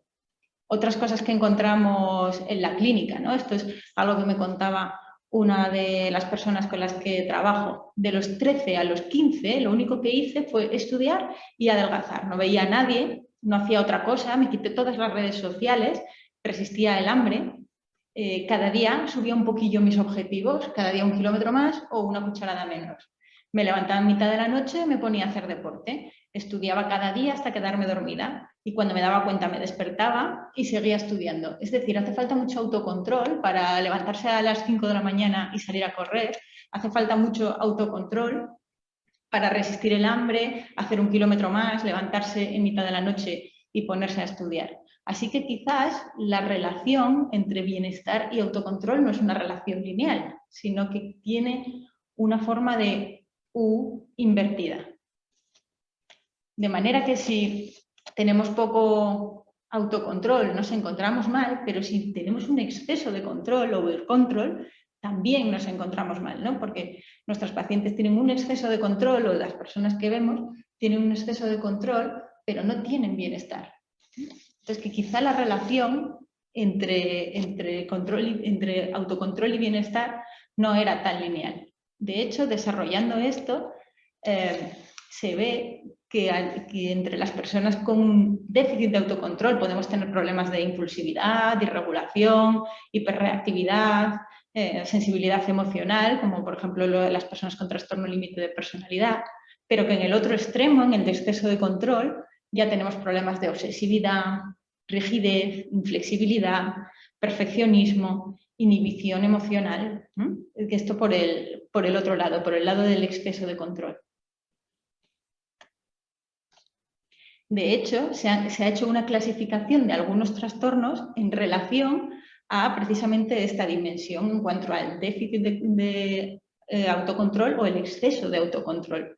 Entonces, dentro del déficit de autocontrol encontramos trastornos como el trastorno límite, el antisocial, el histriónico, el narcisista, como todos los trastornos del clúster B, también los trastornos de conducta, por ejemplo, de la infancia, la bulimia nerviosa, el trastorno de atracón, estarían en este lado. Y en cuanto al exceso de control, tendríamos, por ejemplo, trastorno obsesivo, evitativo, paranoide, esquizoide.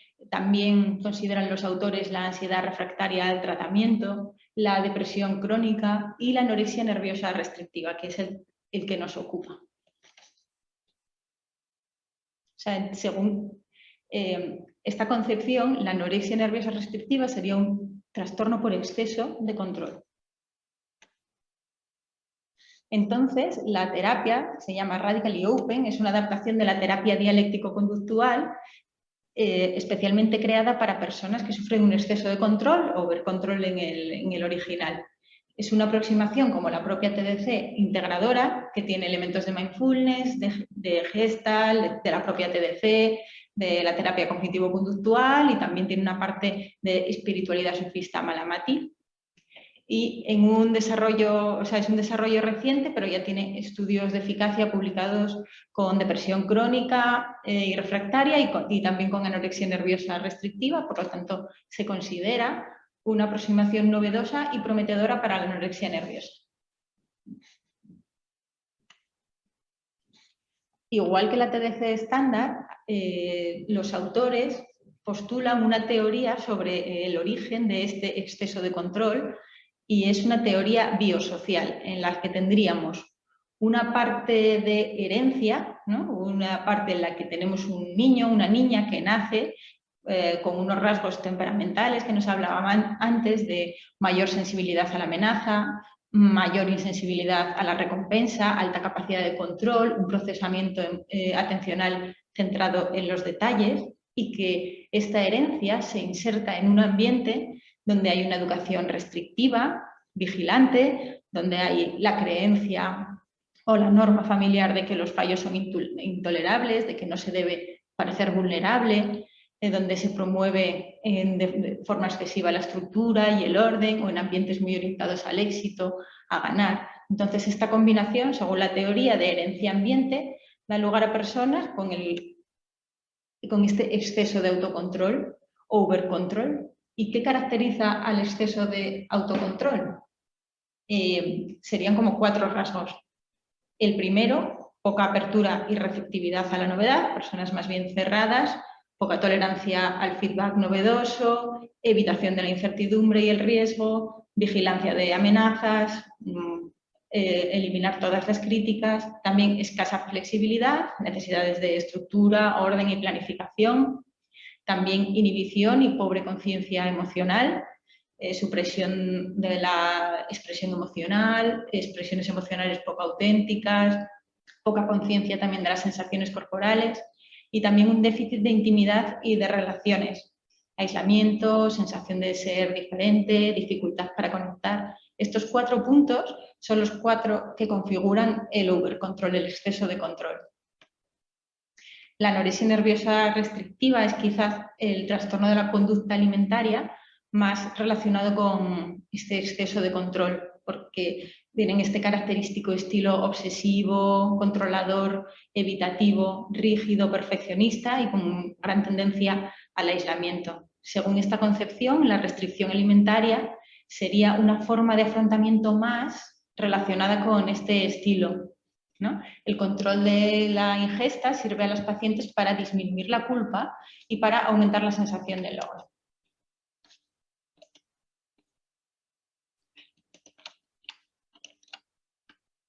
Bien, voy a hablar de algunos principios básicos de esta terapia de la Radical Open.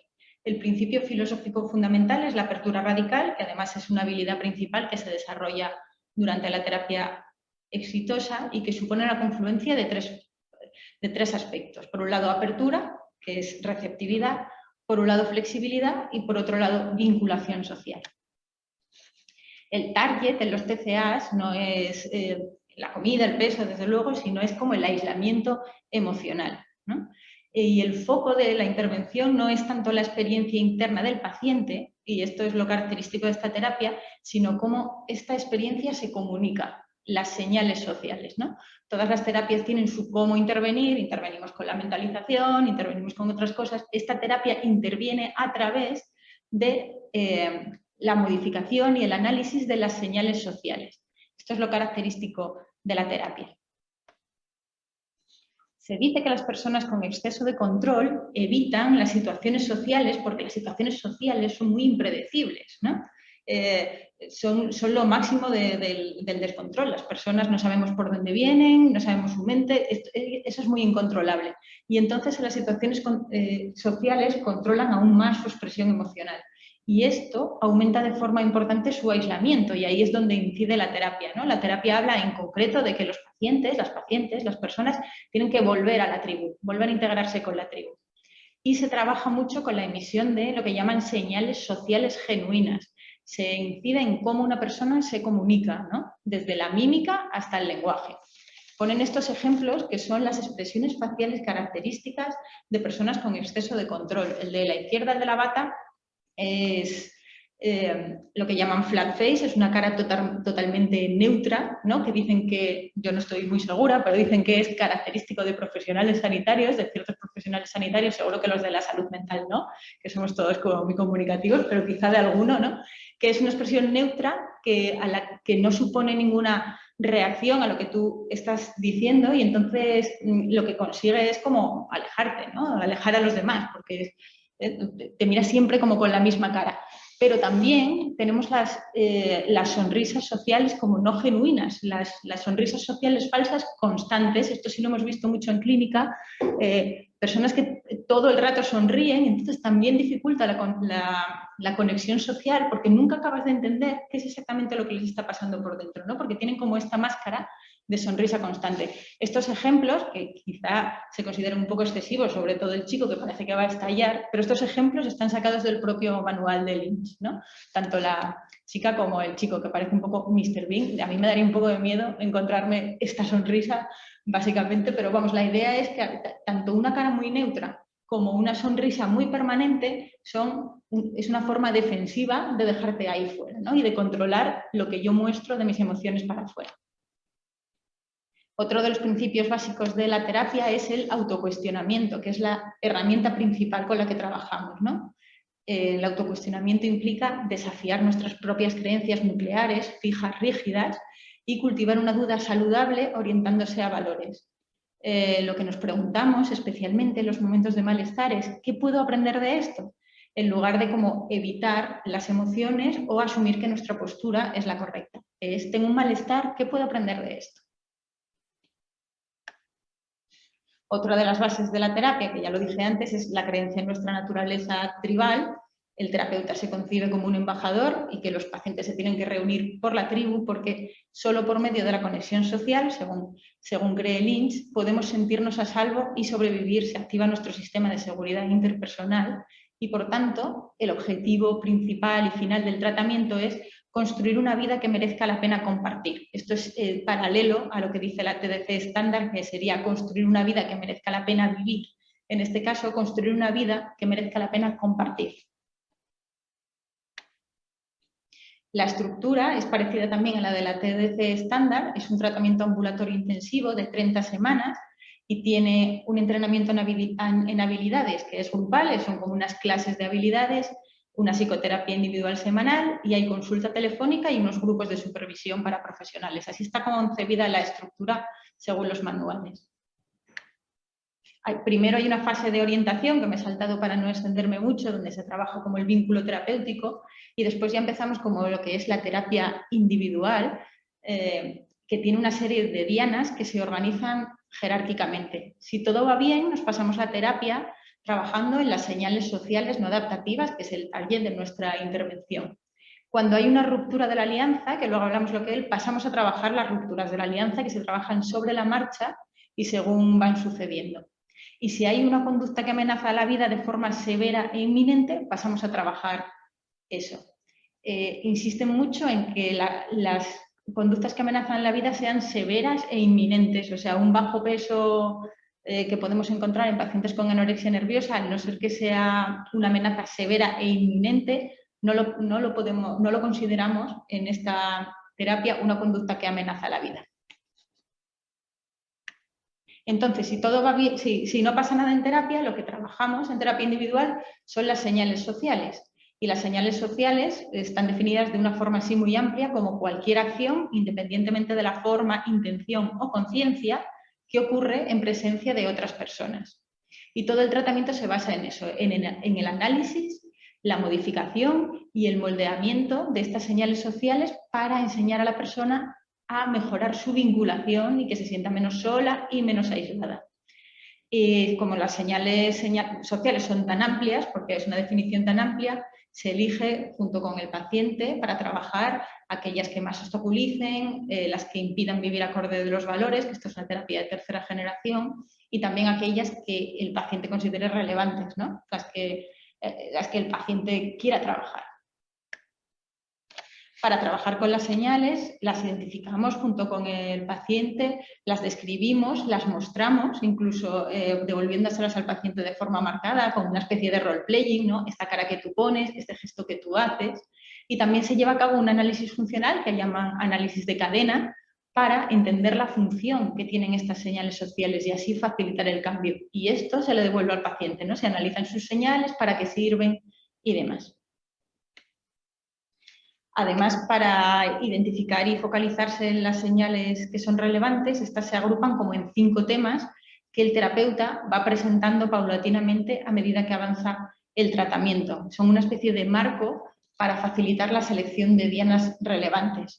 Estos son los 5 temas que se trabajan generalmente en la terapia individual, que son estos: inhibición de la expresión, conducta precavida, reglas rígidas, aislamiento, envidia y amargura. Entonces, dentro de estos temas buscamos señales sociales relevantes, por ejemplo, dentro de inhibición de la expresión emocional, estoy bien para encubrir un malestar. Le dirías al paciente, vamos a trabajar esto que tú haces de decir que estás bien cuando en realidad te encuentras mal, le ponemos una etiqueta, vamos a llamar a esto el estoy bienismo. Y con esta etiqueta lo identificamos, hacemos un análisis funcional, lo registramos y vamos trabajando con eso, ¿no? Nosotros le vamos sacando temas.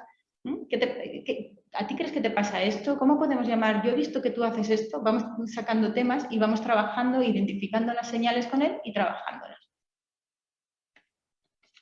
Para cada tema se ofrecen estrategias concretas, habilidades de moldeamiento, psicoeducación, exposición, experienciales, habilidades de mindfulness, que vienen a complementar un poco aquellas que se trabajan en el entrenamiento en habilidades, ¿no? Y el terapeuta instruye un poco sobre qué habilidades serían útiles para poner en marcha según la diana en la que estemos trabajando en ese momento. Todo se va apuntando esto en unas fichas de registro. Otra de las cosas que trabajamos, y esto también es muy importante en esta terapia, son las rupturas de la alianza, que se consideran prioritarias, ¿no? Se consideran una oportunidad para practicar y aprender cómo los conflictos pueden mejorar la intimidad, ¿no? Las rupturas de la alianza ocurren cuando el paciente se siente incomprendido o cuando siente que el tratamiento no es relevante para su problema. Si la terapia va bien, tiene que haber ruptura, a partir de la tercera, cuarta sesión, tiene que empezar a haber rupturas de la alianza, ¿no? Si no, algo no está funcionando. Tenemos que empezar a identificar que a veces el paciente se siente incomprendido y a veces el paciente siente que lo que tú le estás contando no tiene que ver con su problema. Cuando nosotros detectamos una ruptura en la alianza en terapia individual, inmediatamente tenemos que parar nuestra agenda y hay un protocolo terapéutico entero diseñado para esto, ¿no? Dejaremos de lado la agenda y el tema que estemos trabajando. Vamos a dejarle un espacio a la paciente para que se autorregule sin dejar de mirarlo mucho y después, emitiendo señales de cooperación y mostrando afecto, verbalizaremos la ruptura, hablaremos de ella en un ritmo calmado, la conversación se aminora, reforzando cualquier revelación de confianza, que sabemos que esto es importante, es lo que queremos conseguir del paciente, y después, sin darle muchísima bola, volvemos a la agenda, volvemos al tema que estemos trabajando, a nuestra señal o a nuestro objetivo del día, pero no debemos dejar escapar ninguna de las rupturas de la alianza. Irene, perdona, 3 minutos. Vale, bueno, entonces voy a ir como súper rápido, ¿no? Como los pacientes raramente nos comunican estas rupturas de la alianza de una forma directa, las tenemos que encontrar en señales indirectas de desacuerdo, alguna respuesta defensiva o alguna respuesta enigmática, como no sé, depende, no me dañes, ¿no? Las tenemos que inferir, no nos va a decir esto que me estás diciendo no me gusta, porque son pacientes que tienen problemas, ¿no?, para comunicar estas cosas. Todo esto se complementa con un entrenamiento en habilidades que se lleva a cabo en grupos de 7 a 9 participantes, donde en cada sesión se da una nueva habilidad y tratamos como de eso, de transmitir nuevo conocimiento y motivar al autodescubrimiento. Voy a ir un poco rápido porque solo me quedan 3 minutos y solamente señalar en cuanto al estilo, ¿no? Porque insisten mucho en esta terapia en el estilo terapéutico. El terapeuta tiene que tener un estilo que sirva de modelo al comportamiento disfuncional de las pacientes que tienden a ser muy serias y a tomarse la vida muy en serio, y frente a esto, dice Lynch, el terapeuta tiene que mostrarse cercano, relajado y hacer un poco el tonto para activar un poco el sistema de seguridad interpersonal de los pacientes. Y de hecho, me salto un poco, todo el manual te da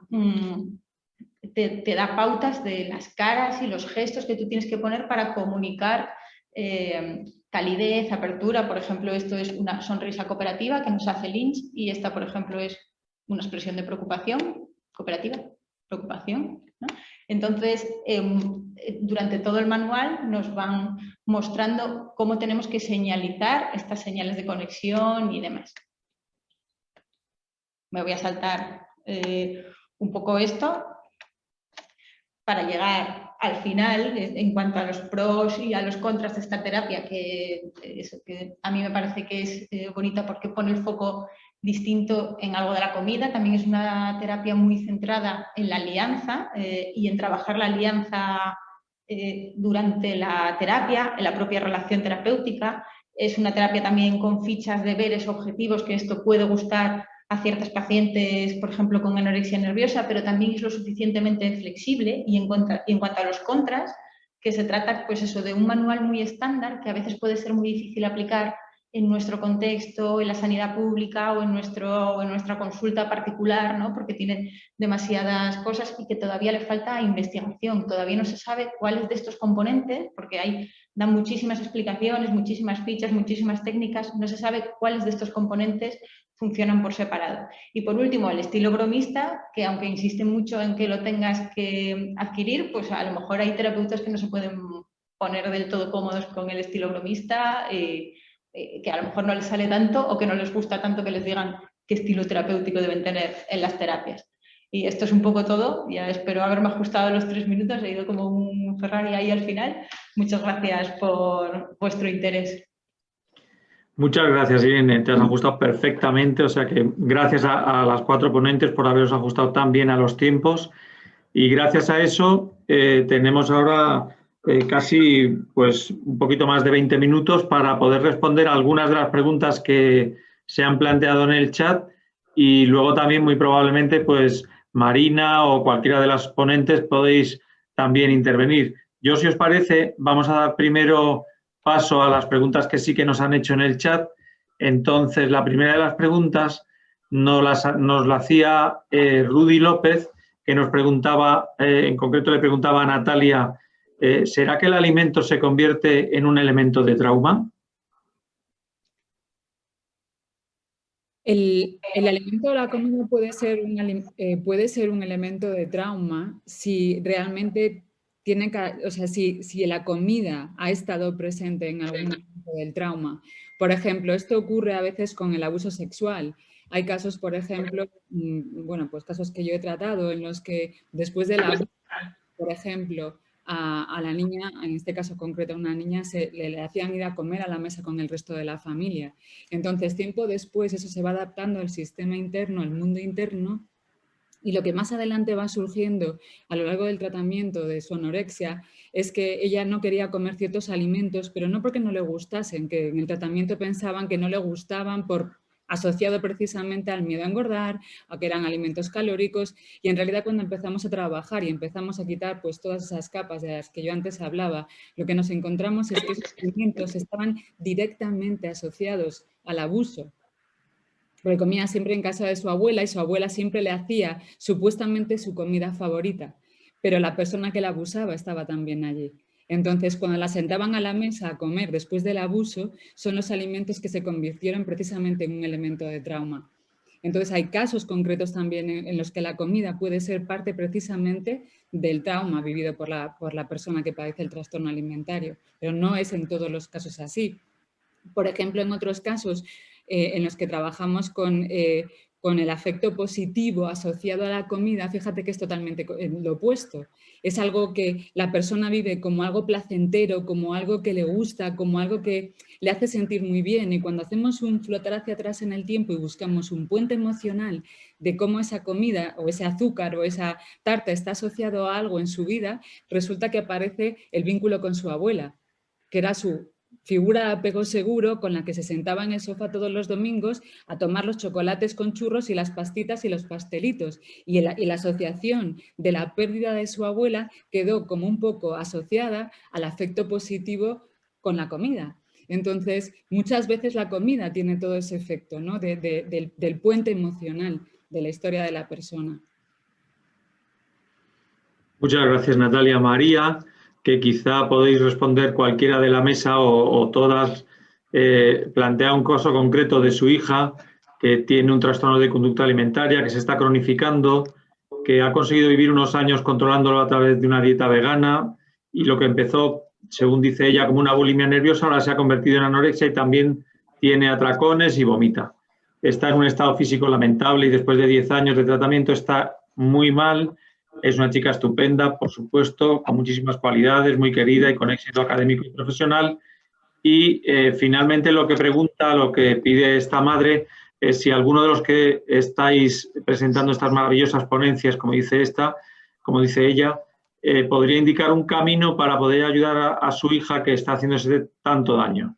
Y que no sé si existe algún profesional que pueda contestar a esto, ¿no?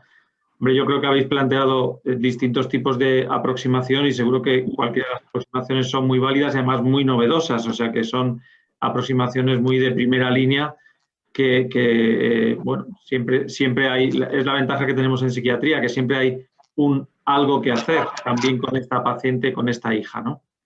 No sé si queréis contestar alguna de vosotras. Bueno, yo creo que lo que respondiste acaba de ser perfecto, ¿no? Porque yo creo que un poco los enfoques que planteamos son diferentes perspectivas de ver lo mismo, ¿no? Entonces, quizá pues buscar una persona, un profesional que pueda estar adaptado a las características de la hija es lo que tiene a lo mejor que plantearse, ¿no? Y ya me imagino que el trastorno que presenta, ¿no? Esta madre, que claro, que tiene que ser muy doloroso para ella, ¿no? Igual tiene que ser ya también un trabajo multidisciplinar, ¿no? Que ya yo creo que hace falta también un profesional médico, un profesional de psicología, ¿no? Y quizá también un nutricionista, que es decir, un equipo que sea adecuado para el trabajo con ella, ¿no?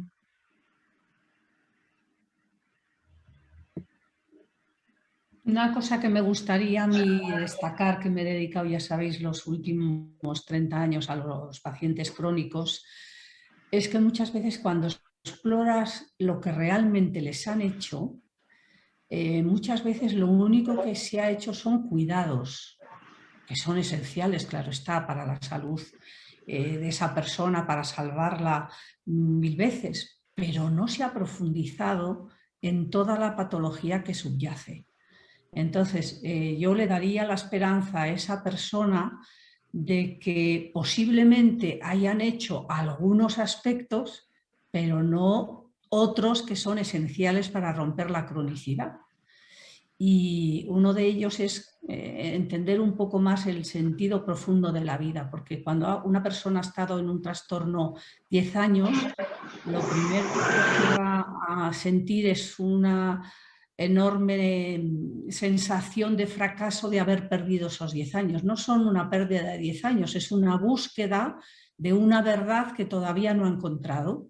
Y entonces, pues igual en el próximo finalmente encuentra. Y al final, pues nosotros los que nos dedicamos a salud mental sabemos que la respuesta de la vida es el sentido de la vida, ¿no? No logros que igual hemos perdido en esos, entre comillas, 10 años. Entonces siempre hay esperanza para encontrar qué ha significado mi vida, hacia dónde puedo yo enfocar el resto de mi existencia, y que a veces los tratamientos, sobre todo cuando han sido muy conductuales o la salud del paciente ha estado muy comprometida, por no juzgar a los demás nunca, pues es posible que no haya podido hacerse más que este acercamiento, ¿no? Pero todo paciente tiene una posibilidad, le diría yo a esa madre. Apoyaría lo que dice Rosa en el sentido de que a veces nosotros mismos nos sorprendemos con pacientes que pudieran parecer desahuciadas o que no se puede hacer más y bueno, pues luchando por ellas al final muchas salen, o sea, que no pierde la esperanza y que por supuesto yo creo que en esta mesa se han puesto encima de la mesa, para la redundancia, diferentes estrategias que cualquiera de ellas probablemente le puede resultar útil. Quiero agregar un bocadito chiquito. Es interesante pensar que este tipo de tratamientos, tanto el Radical Open DBT, tanto la terapia de entrenamiento de la neurobiología, la remediación cognitiva, el DBT, lo que mostró es lo que faltaba en el tratamiento básico de la terapia cognitiva conductual típico del trastorno alimentario. Y lo que vemos es mayor salida, mayor éxito en los tratamientos, específicamente, por ejemplo, en adultos cronificados, ¿sí? Con el mantra, por ejemplo, para adultos, o sea, este tratamiento que yo les mostré también es para adultos, con lo cual no perder las esperanzas nunca. Muy bien, muchas gracias. No tenemos ya ninguna pregunta más en el chat, pero si tenéis alguna pregunta, yo tengo alguna pregunta, pero no quiero ser el que pregunte, sino que si hay alguna pregunta que queráis hacer, vosotras entre vosotras, Marina. Pues ya que me das la oportunidad, Jorge, la voy a coger. Todas vosotras habéis comentado vuestras orientaciones terapéuticas en función de rasgos de personalidad, en función de estilos cognitivos, en función de apegos, pero la realidad clínica nos devuelve que en un momento dado una paciente puede empezar con una anorexia restrictiva, evolucionar a bulimia y finalmente volver a anorexia restrictiva o anorexia compulsivo-purgativa. ¿Cómo integramos todos estos abordajes desde esta plasticidad enorme que vemos en la clínica? Yo no voy a decir la intervención, pero sí una cosa que hace mucho tiempo que pienso y que es un poco anatema.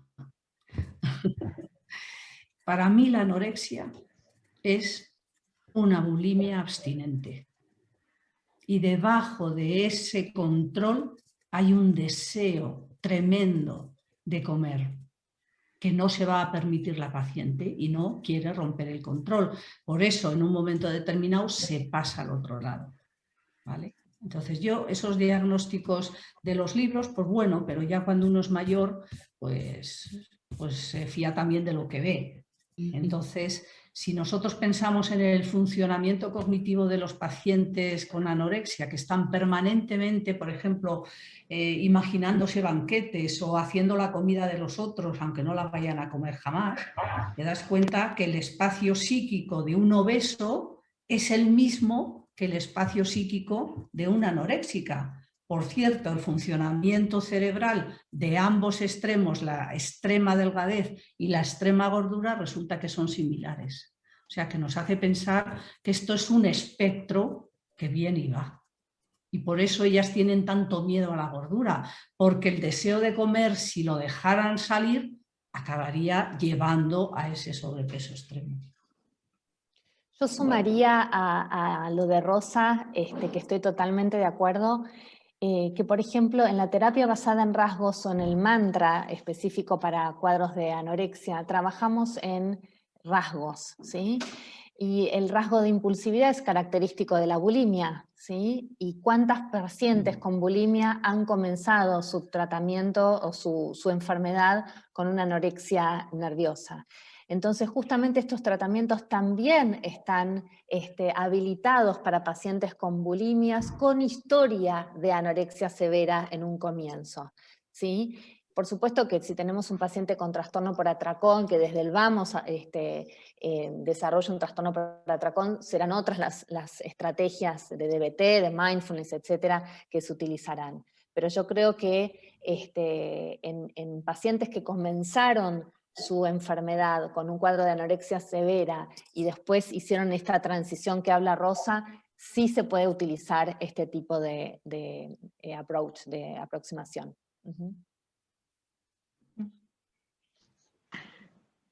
Muy bien, os hago una pregunta entonces. Cuando yo empezaba, la contestáis las 4 o la que queráis, cuando yo empezaba hace ya bastantes años mi formación, nos hablaban de la dificultad en las fases agudas sobre todo, o en pacientes con extrema delgadez o con situaciones físicas muy difíciles, la dificultad para hacer la psicoterapia, para cualquier tipo de psicoterapia, y que lo que primero había que hacer es reponer un peso mínimo, reponer unas condiciones mínimas desde el punto de vista físico para poder hacer la terapia. Pero ahora, cuando os he estado escuchando, me parecía que es casi las terapias que habéis presentado se pueden empezar a utilizar desde el principio. No sé qué me podéis decir al respecto. Bueno, por hablar un poco, de hecho, en el hospital del día, Marina, que ya que te tengo ahí, en el hospital del día tenemos eso, estamos en un hospital, en la sanidad pública, donde tenemos casos graves, crónicos, de muchos años de evolución, y trabajamos terapéuticamente desde el principio. Es verdad que hay veces que al principio tú mismo notas que cuesta un poco y que luego con el tiempo los pacientes ya van entendiendo, ya van haciendo clic, ¿no? Van siendo más permeables, más flexibles, van aprendiendo, van haciéndose como más sabias, ¿no? Pero nosotros trabajamos terapéuticamente desde el principio, ¿verdad, Marina?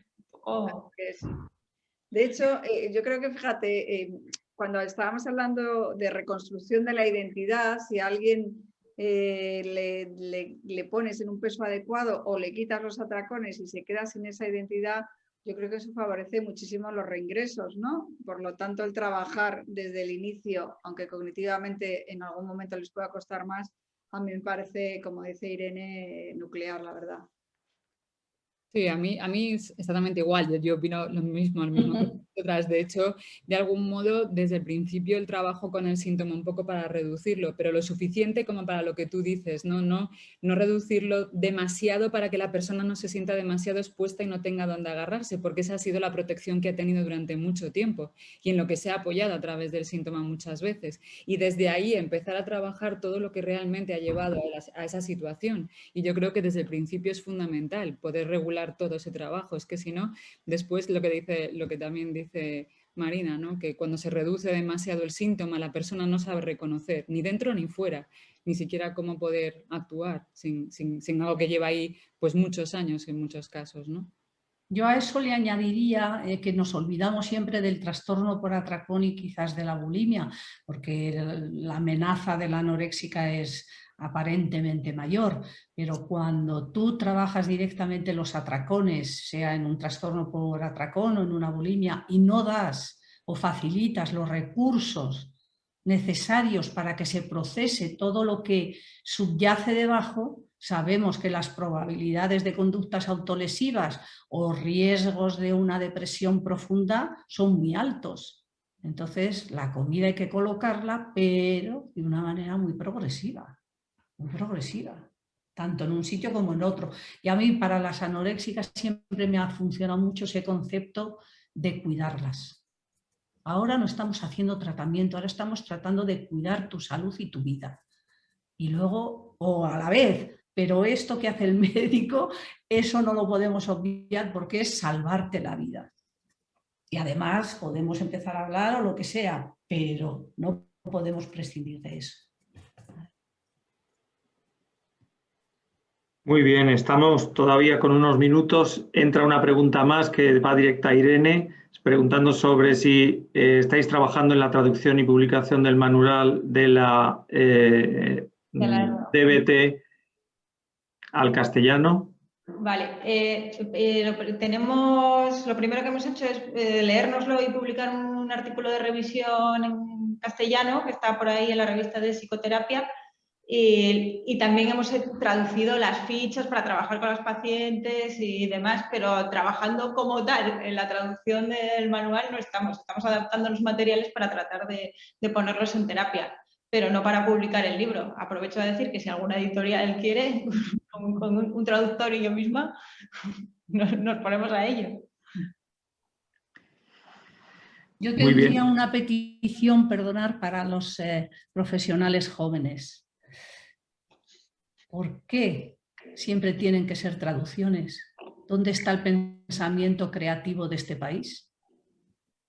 ¿Por qué no trabajáis en lo que sabéis y pensáis y relacionáis y os atrevéis? Ojalá. Bueno, un día nos vienes a ver al hospital de día y hablamos ahí como más profundamente de estos temas para ver cómo trabajamos y eso, porque sería interesante como hablar mucho de este tema, que yo también estoy de acuerdo. Eso. Bueno, Rosa, esta mañana yo he presentado un poco el modo de trabajar en el hospital de día, ¿no? Que llevamos muchos años trabajando de esa manera y el doctor Carrasco le ha dado un empujón para el máster poniéndole nombre, ¿no? Bueno, hemos trabajado en ponerle nombre a lo que hacemos. Así que sí, eso finalmente lo publicaremos y espero que sea como, bueno, pues algo propio, ¿no? Que quizá no es nada nuevo, pero recoge cosas que no están puestas digamos, en un libro al uso, ¿no? Gracias. Una pregunta más que a lo mejor, Juana, nos puedes decir alguna cosa. Dice, ¿a partir de qué criterios, pregunta Santiago, a partir de qué criterios podemos decir que un trastorno de conducta alimentaria se ha cronificado? ¿Cuándo podemos hablar de total curación si es que podemos hacerlo? En general se habla de un trastorno ya cronificado cuando se hicieron tratamientos basados en la evidencia necesarios y por lo menos durante 2 años, ¿sí? O sea, se necesita tratamiento intensivo en el caso de tratamientos que parecen crónicos con internación y hospital de día, y si vemos que 2 años de buenos tratamientos no vemos a ver, los estudios dicen que hasta 7 años pueden tener los tratamientos, ¿sí? 7 años. Con lo cual, si tenemos una niña de 15 años y estamos aproximadamente a los 24 y seguimos trabajando en rasgos, seguimos trabajando en terapia de regulación emocional, yo no hablaría de cronificación sin pasar todo ese tiempo, ¿sí? Pero lo que sí necesitamos saber es si el tratamiento que se está haciendo es un tratamiento basado en la evidencia, multidisciplinario, que siempre tenemos que hacer énfasis en esto. Hay muchos tratamientos que se juntan, un terapeuta, un nutricionista, un psiquiatra, que no terminan de ser especializados y lo que hacen es cronificar el caso. Yo me gustaría añadir algo. En los estudios que hemos hecho en La Paz por 20 años o más, el punto de inflexión, sin buscar eso, sino que de repente aparecieron 2 grupos, eran 7 años. el punto de inflexión. A partir de los 5 ya es muy problemático plantearte si ese paciente no va a seguir el curso crónico. Y luego había otra variable que también me parece importante y que tiene que ver con el vínculo, que es a partir de 3 tratamientos intentados. Es decir, puede ser que el primero no sepan, que el segundo la enfermera sea borde, que el tercero no sé qué, pero ya más tratamientos y no te encajas nunca con nadie, ahí hay que replantearse que hay un conflicto de vinculación terapéutica muy grave que va a llevar un curso crónico. Pero ¿por qué le señalo esto y le digo a Juana? Porque a mí me da mucho miedo cuando he visto a pacientes que a partir de enseguida, entre comillas, 2 años no es nada para un trastorno como este, le sugieres al paciente que va a ser crónico y eso le cronifica. O sea, el paciente vive, construye su realidad en el lenguaje. Entonces, si decimos eso en público y alguien dice, oye, a los 2 años tú ya te estás cronificando, ya sabemos que lo hemos hecho nosotros y hemos hecho una iatrogenia. Entonces, mucho cuidado. Es cierto, Rosa. Yo sé lo que me dices, pero como el público es posible que no, o alguna parte del público, 2 años es si va todo fenomenal y la paciente no es muy grave, pero si es muy grave vamos a echarle unos cuantos años más y sobre todo nunca plantear a ese paciente que ya está cronificándose porque ya lo va a cumplir, ¿no? Lo que sí perdón, una cosita más, lo que sí he sabido es que cuanto más intensivo sea el tratamiento en el primer año, ¿sí? Mejor va a ser su salida y más rápida va a ser a largo plazo. Creo que habéis cumplido con creces este objetivo de foro de discusión virtual. Verdaderamente ha sido una maravilla.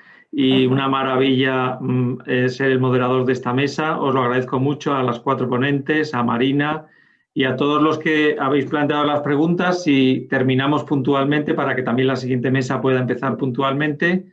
Nada, pues a seguir trabajando en este apasionante trastorno psiquiátrico, trastorno mental y a seguir progresando y incorporando nuevas ayudas para todos. Muchas gracias a todos. Marina, no sé si quieres despedir de alguna otra manera. Nada, fenomenal, Jorge. Estupendo. Gracias por participar y por el esfuerzo. Gracias, adiós. Gracias. Bye, bye.